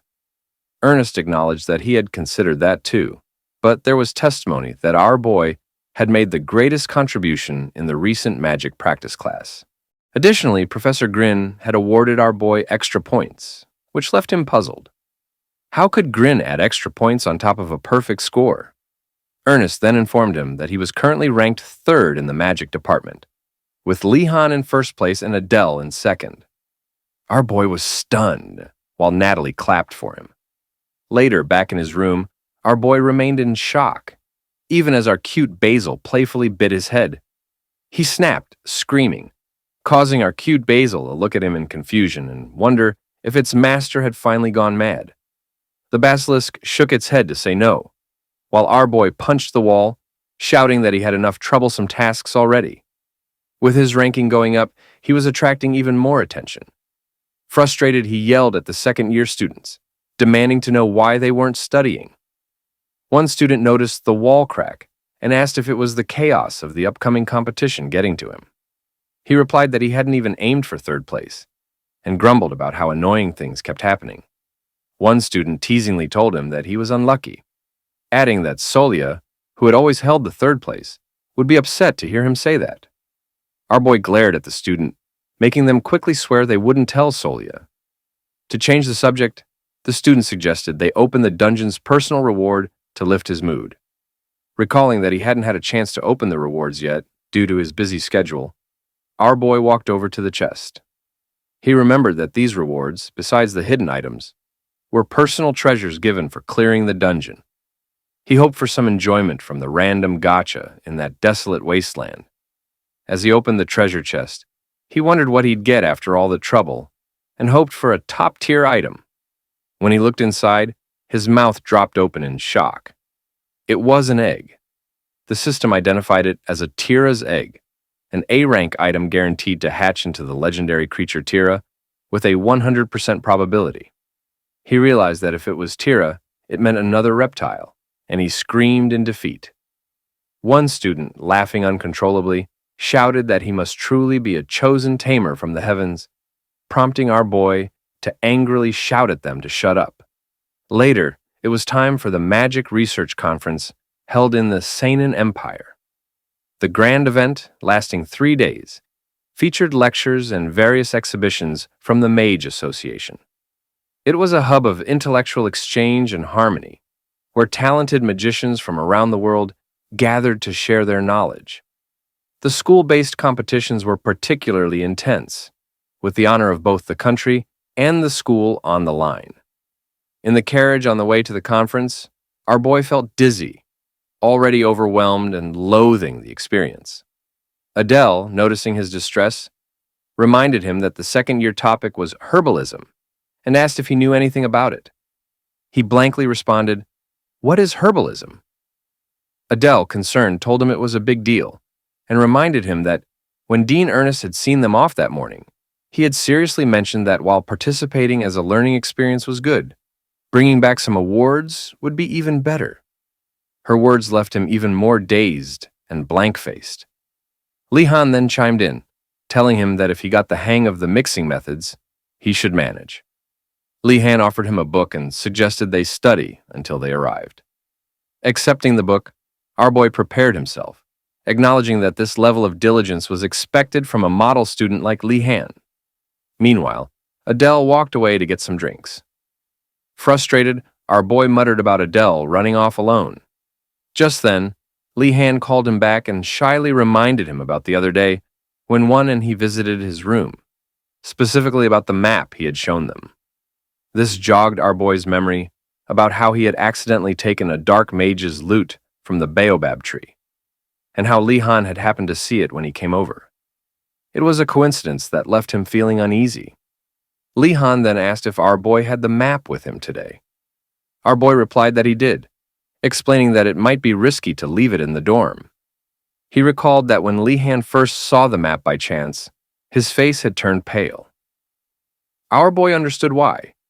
The map was connected to the cube. Our boy knew the significance of the cube. Despite the Ardel Empire's overwhelming number of white mages, dark mages could still cause significant trouble and upheaval at Soul Academy. This was the same reason he had chosen to endure this annoying event, instead of pretending to be sick and staying away. The dark mages were notorious for gathering ancient artifacts known as cubes, scattered around the world, which they used to manipulate situations to their advantage. The cube is an enormous magical amplifier, created by concentrating dark magic, transforming even a minor mage into a grand mage. That's the kind of perilous item the cube is, as described in the original novel. Our boy recalled that in the novel, dark mages had secretly constructed a massive tower to collect all the cubes. Their grand plan was to use the tower as an amplifier, channeling nearly unlimited magic through the cubes to wreak havoc on the world. Thankfully, the main characters in the story managed to destroy the tower and secure the cubes before things got too out of hand. Still, their victory came at a tragic cost, with several main and supporting characters dying in the process, earning the novel its reputation for bleakness. The first appearance of the cube was in the Seinen Empire. Once they arrived, they headed straight for the research conference hall, diving into classes and various activities, including herbalism.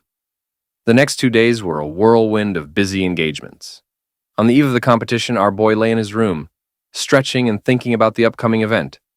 Ernest had suggested that winning a few awards would be great, but since our boy wasn't well versed in herbalism, he decided to just see how things played out. For now, he planned to get some rest. Just as he was about to close his eyes, he heard a noise at his window and asked who was there. Lehan, laughing, remarked on how impressive it was that our boy figured it out. Annoyed, our boy replied that, with all the commotion, it was hard not to know. He opened the window, letting Lehan in, and questioned why he didn't just use the door. Lehan apologized, explaining that he had intended to be quiet, but someone was in the hallway. Our boy inquired about the person in the hallway, and Lehan mentioned that someone had let Casper loose. This surprised our boy since Casper was a scout mage known for his invisibility cloak. He wondered why such a person was here, as it didn't seem like something a regular conference attendee would do. Lehan admitted he didn't know the full details, but added that he wasn't just there to talk about Casper. He was there to ask for a favor. Lehan then asked if our boy would hand over the map he had. Before Lehan could explain further, our boy cut him off, asking if it was related to the cube. Lehan, taken aback, asks if our boy knows about the cube. Our boy decides to feign ignorance for now, simply replying that the map does mention a cube. Inside, he muses that Lehan must have always been aware of the cube's true significance. Long ago, Lehan's parents had managed to seal the cube's power, but lost their lives to dark mages who tried to thwart them. The moment Lehan saw the map, he must have realized that dark mages were on the move again. Lehan likely understood the immense impact the cube's power could have on the world. As a result, Lehan, the protagonist of the novel, must have resolved to carry on his parents' mission by finding and protecting the cubes. Lehan then reveals that tomorrow is the final day of the conference and insists that the map indicates the cube is buried nearby. He urges our boy to hand over the map. To Lehan's surprise, our boy refuses, reassuring him that he trusts him but cannot part with the map, knowing that the dark mages are destined to take the first cube. Our boy vividly recalls how much Lehan regretted that moment in the novel, his anguished cries echoing beyond the pages. Realizing that losing the cube now would exponentially increase the story's difficulty, our boy decides to handle it his way. He tells Lehan that while he won't give up the map, he is willing to accompany him and insists they search together. Lehan protests, explaining that while he can't go into detail, the cube is a dangerous item, and he doesn't want to recklessly involve our boy. Our boy counters that he's never shied away from a challenge. He admits he doesn't fully understand the cube or Lehan's quest, but promises not to be a hindrance. He reminds Lehan that the map belongs to him, meaning he has no choice but to come along. Lehan is momentarily stunned but eventually agrees. Our boy smiles triumphantly, only for Lehan to add that they need to remember to win the competition tomorrow, leaving our boy puzzled. Lehan then notes that after the competition, there's something important they need to address. So this is the end of the video. Always stay tuned. Also, you might comment down below because your opinion is valid. See you in the next chapter, and Sukren to all of you.